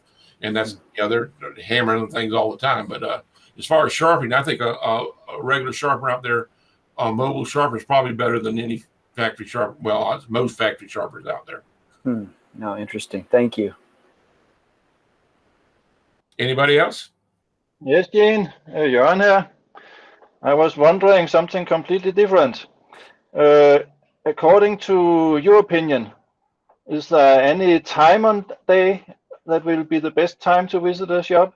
And is there any day in the week that will be the best day in the week to visit a salon shop there?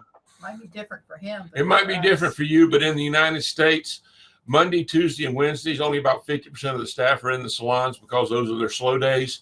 Thursday, you'll have about 75% of the stylists there. Friday and Saturday, all the stylists will be in the salon at one time or another. So you'll have more people in the salon. Plus, they'll have more money because they collect tips as the week goes on. Monday and Tuesday, they may not have much money, but by Friday or Saturday, they've got their tip money and they've got the money to pay for the sharpening and stuff like that. Plus, you also need to be aware of, you have two different groups of stylists. You have the ones that work in the morning and the ones that work at night. So you may have been going to a salon. We had an opportunity some times where we were going to a salon, been sharpening that salon for 10 years. And somebody get a call from the salon. A lady calls up and says she's at this particular salon. She needs to have somebody come by and sharpen. She hadn't seen anybody in years. And we said, well, we were just there last month, but she worked at night. So it's, it's like two different shifts. And if it's always nice to, if you've been going in the morning all the time, to break it up and go in the afternoon or at night, and you catch some different people. And again, that's another reason why you want to call back after you've been in the salon, because the morning shift, if you were there and called the morning shift and you did their sharpening, and then the evening shift came in and they were complaining about the sharpness, and they said, well, I just had mine sharpened. Then you got the evening shift calling back, which you didn't even see there. And you have an opportunity to catch those people too. So, sometimes it's like, two different salons, the evening and the morning shifts. But sometimes Saturday, though, they're too slammed. Yeah. It's better if you're going in on Saturday, it's better to be going in with you have an appointment. Yeah, Saturday, you really should have an appointment. They should know you're coming. Walk-ins may be, even sometimes walk-ins aren't very good for getting their hair done on Saturday because they're so slammed and they're full up. But on Saturday, it's better to have an appointment if you're going in there. They know you're coming in. The rest of the time, you can with COVID, it's been a little different, but the rest of the time, most of the time you walk in and they're pretty receptive to you being there. Another thing you might want to be aware of that says no solicitors come in. That really shouldn't apply to you because you're not soliciting something from them. You're offering them a service. So it's a little different. If you've ever been to some barbershops and been in there and some guy comes around, he's selling socks, wants to see if any of the customers want to buy socks, that's a solicitor. You come in to provide a service for them. You're not soliciting, you're soliciting business from them, but you're not really in the same category as most places want to see sharpeners because quite frankly, they have a hard time finding them sometimes. And, like I say, in Atlanta, I've got, in the Atlanta area, I probably got 12 to 14 pins in the Atlanta area where people we've trained to sharpen with our equipment. And then there's, people Jim's trained and other people have trained that work this area too. So there's probably 20 sharpeners in the Atlanta area, but there's 7,000 salons. So, I mean, there's plenty of business for everybody. So, go in there and do it. Anybody else? Well, I think we're ready to call it a night. Jim, do you have something? I just wanted to ask. That's Chris. Chris? Okay, Chris, go ahead. I just wanted to ask some of the experienced guys if you could just tell of a dreaded fail in the middle of a salon. How'd you handle it? What do you do in a fail? Whether it can't get it to cut, you destroy the shear. Any advice in that situation? Run. Really, one of the I'll share a quick story. When I left Wolf and I went back out into full-time sharpening again, it was within 3 weeks I broke my first shear. snapped the blade right in half. One that I really probably shouldn't have been bending. I knew that it was a cast shear, but It was a Banika. there was a bit of a set issue, and I wanted to go ahead and give it a try. It might have been. I wasn't going to say that, Bonnie. But and it was one that I knew that really I shouldn't be bending, but it was, you know how you just say, I'm just going to give it just a little tweak, right? Just see what happens, and I saw what happened. It snapped right in half. So I went into the salon, and it was the owner of the salon, her share, of course, and she wasn't having a very good day, of course. Anyway, so when I approached her, I just was very honest, expressed the situation to her, told her I could either replace the scissor that she had, or I could replace them with some scissors that I had that I sell. And she chose to take a shear that I sold, and she said she'd try it. I knew that I could call Bonnie and get the shear replaced without a problem. So it wasn't going to be an issue. And I followed back up about 2 weeks later, and she was happy. But you know, most people are afraid when stuff like that happens, but most of the stylists are at least reasonably understanding when something like that happens, as long as you're willing to make it right. Yeah. And that's the most important part of that. In fact, it's funny because this stylist now sends me more people than any other stylist, and anywhere that I happen to bump into her when I'm in Greenville and she's with friends, she always introduces me as this is the sharpener that broke my scissors. So that's pretty much how, that's how I'm known to this lady and to a number of different stylists in the area now. There's the guy that breaks the scissors when he comes in. But really, as long as you're straightforward, and here's the other thing too, be calm about it. Because if you make a mistake, you make a mistake, you make it right. Don't go in panic, don't look panicked, look very calm, and approach the customer and let them know that you're there to solve the problem that you've created. They also know that they've had coloring disasters where they turned their client's hair green or something like that, and they know they make mistakes too. So you know, try to be honest with them. Like I say, again, don't go in there and say, "Hey, I broke your shear, sorry," and then you know, tough luck. One bit of advice: if you replace a pair of shears, let's say you messed them up, or they say you messed them up, and you replace it, replace the shears.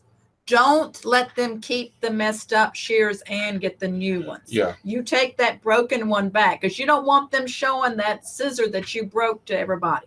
You want that. You want that back. That's a real key thing. But I replace the shears if they say they've ruined it, even if I don't think so. I'll replace it. Yeah. Yeah, I used to work with a comparable. Yeah, with a comparable shear. Yeah. It doesn't have to be the same one. Yeah, I worked for Pepsi-Cola bottling company when Bonnie and I first got married. And every once in a while, you get a call that say there's something in my Pepsi-Cola bottle. You know, it might be a screw from the works, or you know, something else, roaches in there or something. And we always go in there and they have one bottle. We always would replace it with a case, but only if they gave us that bottle back. Because they ain't getting nothing if we don't get that bottle back. Because that's just a bad situation. So. And plus, you don't want them claiming, you know, you broke their shears again or something like that. And that's why one reason when Bonnie does clipper blades, she puts some fingernail polish on them that she knows, so she knows she did the blades. And then she says, well, the last time you sharpened the shears, these weren't sharp. They didn't do a good job. She looks at them and they don't have her fingernail polish on there. She knows she didn't do that blade. Because, you know, and when we do shears, we'll write down, you know, sharpened to 5.5 Banika ProMaster, or you know, or a 5.5 Jaguar shear, or that we list that on the receipt, and that way, you know, we know. Because a lot of times, sometimes it's an honest mistake. They have so many shears they didn't know which ones they gave you and they didn't. They'll say, well, last time you sharpened this shear, you know, you didn't do a good job and it wasn't working. I need you to redo it. And if you look back on your records, and you can see that you didn't sharpen that one. And it could be she's just trying to get you, or it could be that she made an honest mistake and thought she gave that to you. And another thing, when we're selling shears too, when we sell shears, we'll like sew them like 3 different shears a lot of times in the size they need. And one might be $150 shear, $200 shear, $300 shear. And they'll they say, well, I don't want it right now, and then I'll write it down on the receipt what shear they said they liked, but they said they didn't have the money for it. Write down the shear, and I write down the price, and that way, if they call me back, and I'll put it on an extension, and then when I give it back to them, it says, no, I didn't say I wanted to buy that. I said, no, I put that down there. So if you call me back in 2 weeks, and you say you want that shear you were looking at, I've seen a lot of people. I don't know what, I might not remember what shear, but this way we know what shear it is, and we know what price it is, because I showed them $150, a $200 shear, and a $300 shear. They may have wanted the $300 shear, but they remember the $150 price. So, and again, that could be an honest mistake, or they're trying to pull one over on you. But if you have it written down and have her show you, well, I wrote that down, and show me the receipt, what price it was, and then that's just something to kind of protect yourself a little bit. Anything else? I have one. Okay. Sandy? Yes, sir. I sharpened a pair of Hatari Hanzos. They're $1,200, and I was scared to death. Thank God it turned out good. But what do you do? Is there a certain type of sharpener's insurance that you sharpeners, or us sharpeners should have? Or do you just hope for the best or start selling, only sharpening the ones you sell so you can replace them? There really isn't. There's some insurance you can buy, but it's so expensive it's not worthwhile. We have insurance on stuff, but I don't think it replaces shears. It may, but I can put you in contact with her. But I mean, it's I mean, I've been doing this 30 years. It's really not going to happen. It didn't happen that often. If you're, I mean, I don't know your method of sharpening, but I mean, and that's why I don't recommend hammering or bending unless you really talk to the customer. That's about the only thing that's like no return. Most anything else can be fixed. I guess worst case scenario, send them to Bonnie. Yes, Bonnie will fix them. And what's your wholesale price on sharpening? $12. $12, and send them back to you. And then shoot a video. And she'll shoot a video telling you exactly what had to be done and how she did it. And then if you really messed them up bad, she'll tell you that too. But if she can't fix it, she doesn't charge you other than shipping prices. Yeah. But I was going to say though, I mean, just if you got the right training, the right equipment, you take your time. It's not likely you're going to do anything that crazy. If the shear is just, I mean, if it's one of those shears like I talked about yesterday, if it's one of those shears that you got butterflies in your stomach, walk away from it. Yeah, we tell stylists that 75% of the shears that they say that they think are damaged or broken or messed up, we can fix. Actually, it's probably closer to 90%. Jim, you might probably agree with me on that, but most shears can be fixed. The only exception, of course, if they break, that's hard to fix. Or if their husband had put them in the knife sharpener and tried to sharpen them, that you can't fix that. That one's almost impossible to fix. Yeah. But it really comes down to shears as far as there's a fine line between wasting time and making money, right? So you have to be careful what kind of scissors you choose. And you also have to realize too, that there's a lot more money in scissor maintenance than scissor restoration. Mm-hmm. So if you're having to do a whole bunch of work on a shear, that's another thing that you have to take into consideration. It's like Gene was talking about earlier, where you go into a salon and sometimes you have to say, give me something that's really messed up and I'll fix it for you. And it takes a while to build those skills up. That's one of the difficulties with this business is when you first start, you don't always have the confidence or the skill set to be able to do all of those things, to be able to fix something that's in really bad shape. But there's nothing wrong, too, with going into the salon, as long as it's not a cocky mentality.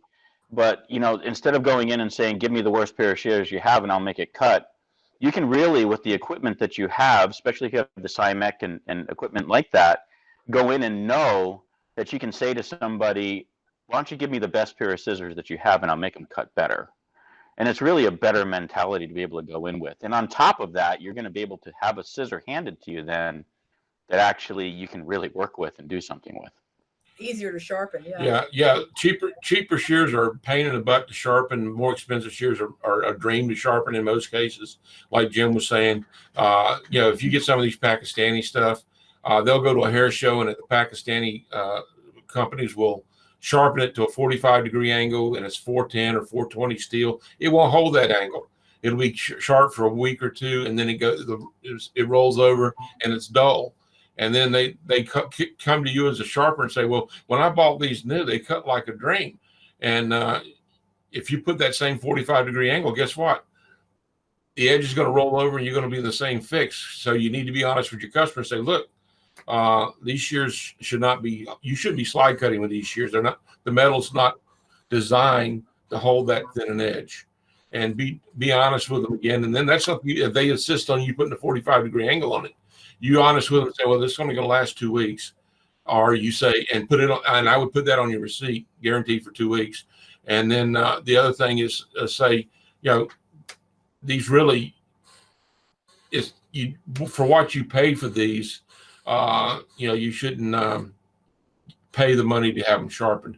And open about the comment about that company that was mentioned that sells the $1,200 shears. You notice when I was talking about them, I never mentioned the name. I try not to mention my competitors. But Sandy, you know who we're talking about. Yeah. I try not to mention my competitors' names unless I know they're really, really, really, like a sharpener's really, really screwing up stuff out there. And, even then I'm very hesitant about doing it, simply because you never know. That guy could be somebody's cousin or somebody's aunt. Could be a lady who's a manager with Great Clips, and she gets mad at you and she puts the word out all Great Clips that you're a crappy sharpener and all this stuff. It's a lot easier to be diplomatic about that kind of stuff. And you should never build yourself up by tearing somebody else down. That's a cheap way to build yourself up. Build yourself up by doing good stuff, and the person that is not doing good stuff, they'll tear themselves down. It won't take too long for the customers to pick that up, that they're not doing quality work, especially if you show them quality work. Sandy, is it a bad thing for me to keep learning on this Pakistani stuff? Yeah. You can. I mean, if you want to learn to convex and stuff like that, you can do that, but just be aware that it's not going to hold. Well, it's not just that they're not going to hold. A lot of them, their hollow ground is put in so bad that you really can't. They're not aligned properly.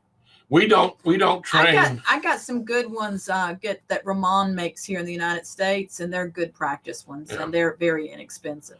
Yeah, we don't use the Pakistani shears to teach anybody, simply because we can't tell whether the reason they're not cutting is because of the quality of the work or the quality of the shear. I'm going to take that back. I think some of the beveled edge ones now. Yeah, some of the beveled edges, but not the convex. Not the convex. Some of the beveled edges I'm using for that. Yeah, the convexing is the metal just won't hold the edge. It just won't hold it, and especially a lot of times those Pakistani shears now are colored shears anyway, and it's hard to put a convex edge on those to begin with, because if you do, you take half the color off. So, it's just a bad situation. Yeah, I mean, just get out there and start sharpening. I mean, if you want to use a Pakistani shear to practice bending it, I mean, that's up to you. But just get out there and go start making money while you're learning. I mean, because you're probably better than your competition already. That's kind of where I am. My story, 6 months ago, I inherited the home place back at home, and I'm in the markets 4 days a week. And people are bringing me mostly industrial shears. And I've gotten to the point that I'm so busy that I've told them I can't do beauty shears here. And luckily, I've had 0 takers on, come and see me. They've taken 250 cards. One lady wanted me to come and sharpen a pair of shark fins, and I went through that Voyager warranty, and she wanted them sharpened anyway, and I simply refused until I get more equipment that I need. So that's kind of where I am with it. Is I'm making money with knives and industrial scissors and shears at the markets, and hitting restaurants on the way home. But I'm ready to take it to the next level. Yeah, if you're going to do hairdressing shears, you need a flat hone, whether it's ours or somebody else's. Flat hone's the way you want to go because that's with an adjustable speed, because that way, if you're working slowly and you put it on the wheel, and even if you put it down there wrong, since you're going at a slow speed, you can't really do a whole lot of damage to the shear that you can't. If you got the machine cranked up full speed and you hit it wrong, then you can put a big gash in the shear. But when you new, you start slowly. It'll take you longer to sharpen, but hone your skills. When your skills get better, you speed it up. The faster you go, the faster the machine goes, the faster you sharpen. But Bonnie rarely uses her machine past 50%. It's usually like 30. Usually about 30%. And you also want to make sure that when you're working at that low level, the machine doesn't bog down on you. There's some out there that just won't take, they won't work at 10 or 20% because when you put the pressure on them, the motor you can actually stop the wheel sometimes. So we saw one time that you put it on the table. Wasn't made by any of the people nobody that we're here associated with, okay? Yeah, it was put on the table, and the guy had it. He bought our machine. He had this one. When we saw it, he put it on the table. He turned it on, and it vibrated so much, and it was so light, it worked itself off the table. We had to catch it before it hit the ground. And I should have bought it, but I didn't think.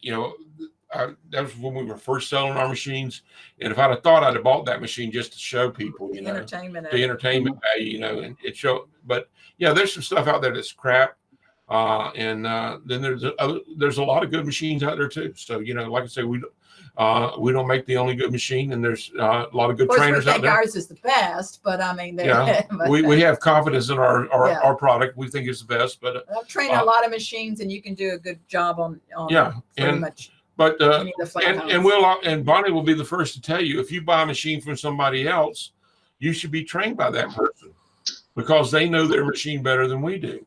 Now, if at last resort, sometimes there's a personality conflict or we're closer or something like that, yeah, we will train on other machines. But as a general rule, if you buy somebody else's machine, you should be trained by them. Now, there's other reasons why you want to use Bonnie, because with her YouTube and stuff like that, some people just want to use Bonnie. That's fine, but just be aware that we won't know as much about that particular machine as the manufacturer does.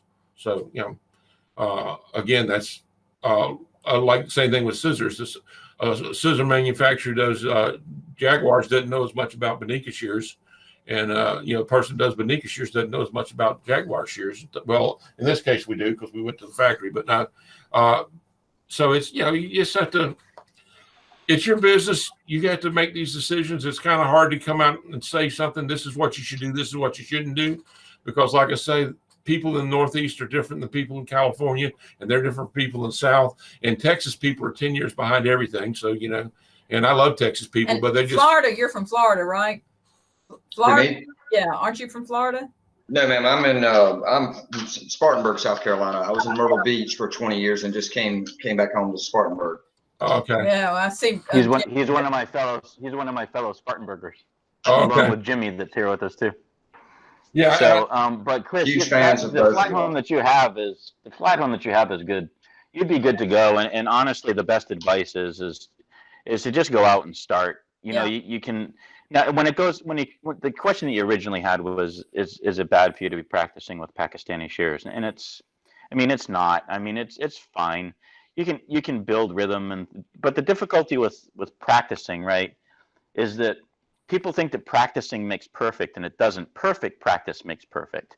So you want to try and work with something that actually has a decent quality, that's going to be able to tell you, like Gene was talking about, do we know whether or not the shear is cutting properly just because of the actual sharpening, or is it because of a problem with the product itself? But just go out, start sharpening. If you follow the basic steps of sharpening and you go out and you sharpen, you're going to solve better than 90%, probably 90%, 95% or better of all the problems that you run into out there will be solved with a good sharpening, or you're going to make the shears a lot better than they were when they were handed to you. So don't be afraid to go out there and just start hitting the street. Yeah, jump. Convection clamp is the only thing I'm lacking. So I can only do a micro bevel right now, and I'm not confident enough to hit the streets. I'm confident in the markets, doing what I'm doing with sewing scissors and knives. And I have a timeline, and my business is paying for my equipment and my soon education, but I gotta wait. I gotta wait on the sales. Right. Well, the convexing clamp that you can get from Wolf, if you wanted to go that route too, that fits on the machine that you're using. It's a couple $100s, and I know that's it's additional money, but you'll make that back like that. So don't be afraid to even go and do that. Thank y'all so much. Yeah, and like I say, you might want to, when you go out and start calling on the salons and stuff like that, you might want to also consider buying shears from somebody, whether it's us or somebody else, and having those two and selling them, because it doesn't take that much longer to sell a pair of shears. You can sell a pair of shears quicker than you can sharpen a pair. And like I say, our average shear is $200, and make $100, $125 a pair.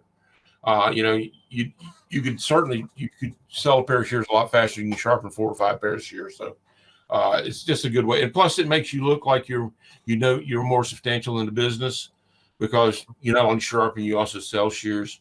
It's sort of like a car dealership. You might have some questions about them if they just sold new cars and didn't sell used cars, or they didn't have a place to repair the cars in the back. Most car dealerships will tell you that their money making is in their auto shop in the back, not in selling the new cars that much. But so you want full service. I mean, you want to buy stuff. You want to get. Walmart is wonderful because you can buy everything there you want to get, just about. Rather than go to 3 stores, you can go to 1 store. Of course, you got to walk all over the place to it, but you still convenience has a lot to say about it. And again, you want to provide as much service to your client as you possibly can. We used, when we first got into business. Hands up. Okay, when we first got into business, we called ourselves salon consultants, because we talked to them about their shears, we talked to them about sharpening, we talked to them about other things. So you want to be a value to them.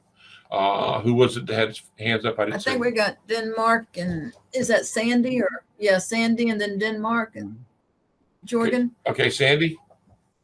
Is your hand up, Sandy? Yes, it is. Okay.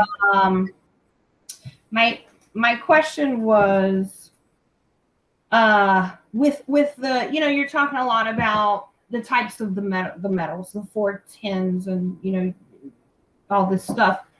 And just starting out, I know, Jim, you were saying just the best thing is to get out there and do it. I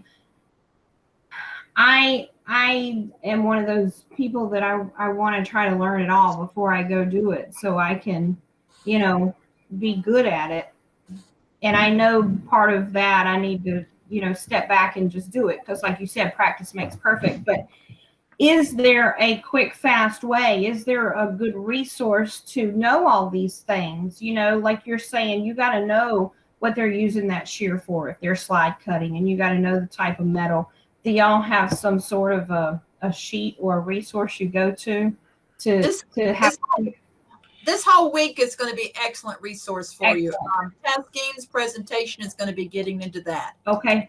It'll be one of the presentations. Also, when you go to the different scissor companies, a lot of times if you push on a shear, it'll wide up and just do that one shear, not all the shears, and then it'll give you some specs about that shear, what kind of metal it is, and whether it's forged or cast. That helps you learn a lot about shears. Okay, that's what I've basically done with knives. So. But the reality is the construct of the shear, how the shear is designed with the metal. I mean, it's something that can be helpful to know, but it doesn't really change what you're going to do as much to the shear. Yes, you could end up where you have to go to a shallower angle, possibly, or something like that. But even then, I don't want to say it's irrelevant, but it's not as relevant as you think that it would be. And also, the difficulty, too, that a lot of people do when they start in this business is they really get bogged down in what's called the analysis paralysis, right? You're really trying too hard to figure out how to do everything and get perfect at it before you go out. I've been doing this for 30 years now. I've been sharpening. Bonnie's been doing it for longer than that. And, you know, She started here's the thing. 3.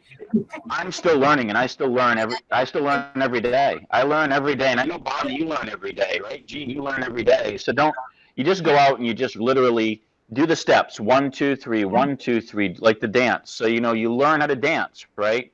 Yeah. And you really are not very good at the dance, but you go out and you start to dance, and then the more you dance, the better you get at doing the There dance. you get, and I totally get it. I was like that with knives, and I was looking up every knife and studying the metal, and I was getting so analytical with each knife, and now it's, you know, there's really not much variation. So, and 350 Bonnie YouTube tubes later, I'm a YouTube fanatic.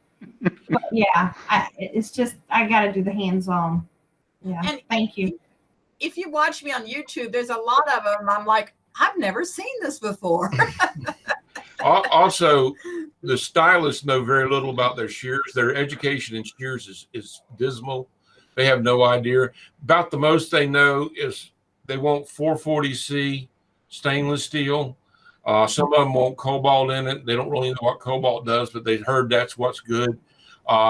They don't know anything about Rockwell hardness. If they do, we say the sweet spot on Rockwell hardness is between 58 and 62. Your Pakistani shears are going to be around 54 or less, usually. And even if about selling shears, somebody asked about knowing about shears, you can go to if you start selling shears, you can actually say, hey, I've been a sharpener for a while, but I just took on this new line of shears, whoever shears they are. I just took on this new line of shears. Would you do me a favor? Pick out a pair, try a pair, and tell me what you think about them. Teach me about the shears. I sharpen shears. I don't, I'm not a shear expert, and I want to know, more about these shears. And they'll be happy to do that. It's just like, if I was to walk to a car dealership and he said, we just brought in the Corvette Stingrays and I'd like you to go out and test drive one to show and tell me what you think about it. Guess what I'd do? I'd hop in that Corvette Stingray and I'd be off to the races. So you don't really have to know a whole lot. Main thing is a stylist wants to know is, does it feel good in their hand? Yep. Does it look good?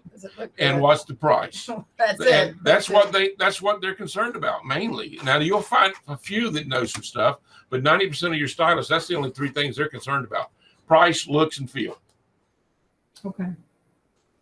Do you already have packages with that new Korean? What is it? No, they're sold out. This is the last one. This is the prize for the Sharpeners Jam. That's right. They're supposed to send me more, and when we do, we'll have packages, and we can also combine them with our Banika shears packages. So we can, if you want to make sure that's in there. But they sold out. Yeah, I love the colored handles. I like that with the silver.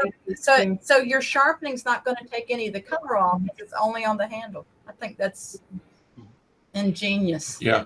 There's a lot of nice things about the different shears and stuff like that. We try to, if you notice sometimes, well, like I say, a lot of those shears that we sold in the garage sale were discontinued items. The reason we discontinue items is because new items are coming out and we'll bring them out. And then next year we may reinstate some of the items we discontinued because we're trying to get a good product mix. And, what people want changes every year. One year they want long shears, next year they want short shears, depending on who what hair show they went to and who they took a class from is what's going on. So, it's a constant problem trying to keep something for everybody. My hairstylist goes to hair shows all the time, and she actually told me if I start selling, she will have me along with her and promote them. Mm-hmm. So I'd love to do that with y'all shears. Well, we love that too. So we encourage that. And if you can, a lot of times there'll be stylists who get in the business and they have an advantage over it because God help if you came to me for a haircut. I mean, you would look like, there'd be dogs that hadn't had anything done to them for years that would look better than you would with my haircut because I am not an artist. I cannot visualize, like I say, hairstylists are artists and they sculpt hair. I can cut a straight line sometimes, and I can take a pair of clippers and I can shave it all off. And that's your two choices for me. You know, anything else other than that, you're in bad shape. Now, Bonnie can do a lot of stuff. She's an artist, and she can do a lot of stuff. But, you know, some people just have the knack and some don't. And I do not have the knack. And plus, I'm colorblind, so I'd make a perfect colorist because their color would always look good. It would never look bad. I couldn't do a bad color. So, you know, you just need to be aware of that and know your shortcomings and things like that. But another thing is if you buy a product, make sure it's got a good warranty on it and they take care of the product. And because even some of it say lifetime warranty against manufacturer's defects, they consider manufacturer's defects, the screw goes bad, and sometimes the bumper falls out, but usually they don't cover the bumper. It's usually just the screw they cover. And then I heard of one shear company that if you're as a sharpener, if you buy their shears, you only have 10 days to return them if there's a problem with them. Yeah. So I mean, so make sure you get from somebody that if you have a problem with a shear, you can return it. Let's finish up these questions. Denmark has his hand up, but because it's getting on to 9 o'clock, which is my bedtime. Yeah, and it's getting a little late. Here is 3 o'clock in the night now. Yeah. I thought it will not last so long more. So therefore, first I want to thank Jim O'Donnell for his good comments. I want to thank Jim Fenner for his good comments. I want to thank Jeff Andrews for his good comments. And Eugene, I would say it was a monumental pleasure to talk to you. Mm-hmm. And then Bonnie, I will say to Bonnie that I bought the ticket for the next 4 days today, but I still have not been able to find any link to it. So I hope you will make sure I have a link before tomorrow. I will also. I'll do it I'll do it before I leave here tonight. I'll stay up a little bit later. Yeah. Thank you, Else. It has been a pleasure, a big pleasure. Okay. Something else, if you do have any questions we didn't address today, our office hours. Now, I've had an automobile accident, those who don't know, and I can't, that's as much as I can close my hand. I've got 50% use of my right hand and 80% use of my right leg. But I'm working half days. So if you call in the afternoon after lunch, I'm usually in the office, or Bonnie's here all the time. And we're glad to answer any questions you have anytime. Nice to know. Nice to know. Yes, thank you very much. Yeah, that's what we enjoy doing. Because if I don't answer your questions, I have to go actually do some work. So much nicer to sit in my office in the air conditioning and talk to people. He loves to talk to people. Yeah. So we're going to close it out, and I will make sure everybody has the links that paid for the rest of the thing. And if you haven't paid for the rest of the week, it's not too late. You can do it tomorrow. You should be able to download a PDF when you order it right from the website, but it's some people, they're not able to get it. So I'll make sure I email that out to everyone that is supposed to get it. Thank you for everybody who came tonight, and look forward to seeing you in some of our other classes. Thank you, Jim, for your comments too. Appreciate it. Yep, good. Thank you so much. Thank you. Thank you all very much. See you all tomorrow. I'm looking Good forward to night. it. Okay. Thank you. Yes, Thank you. tomorrow. Good night. Good night. Good night. Good night, everyone. I want to thank all you people and enjoy all of you. We're fixing to get off. Thank you, all of you. All right, Jim. Take care. Thank you.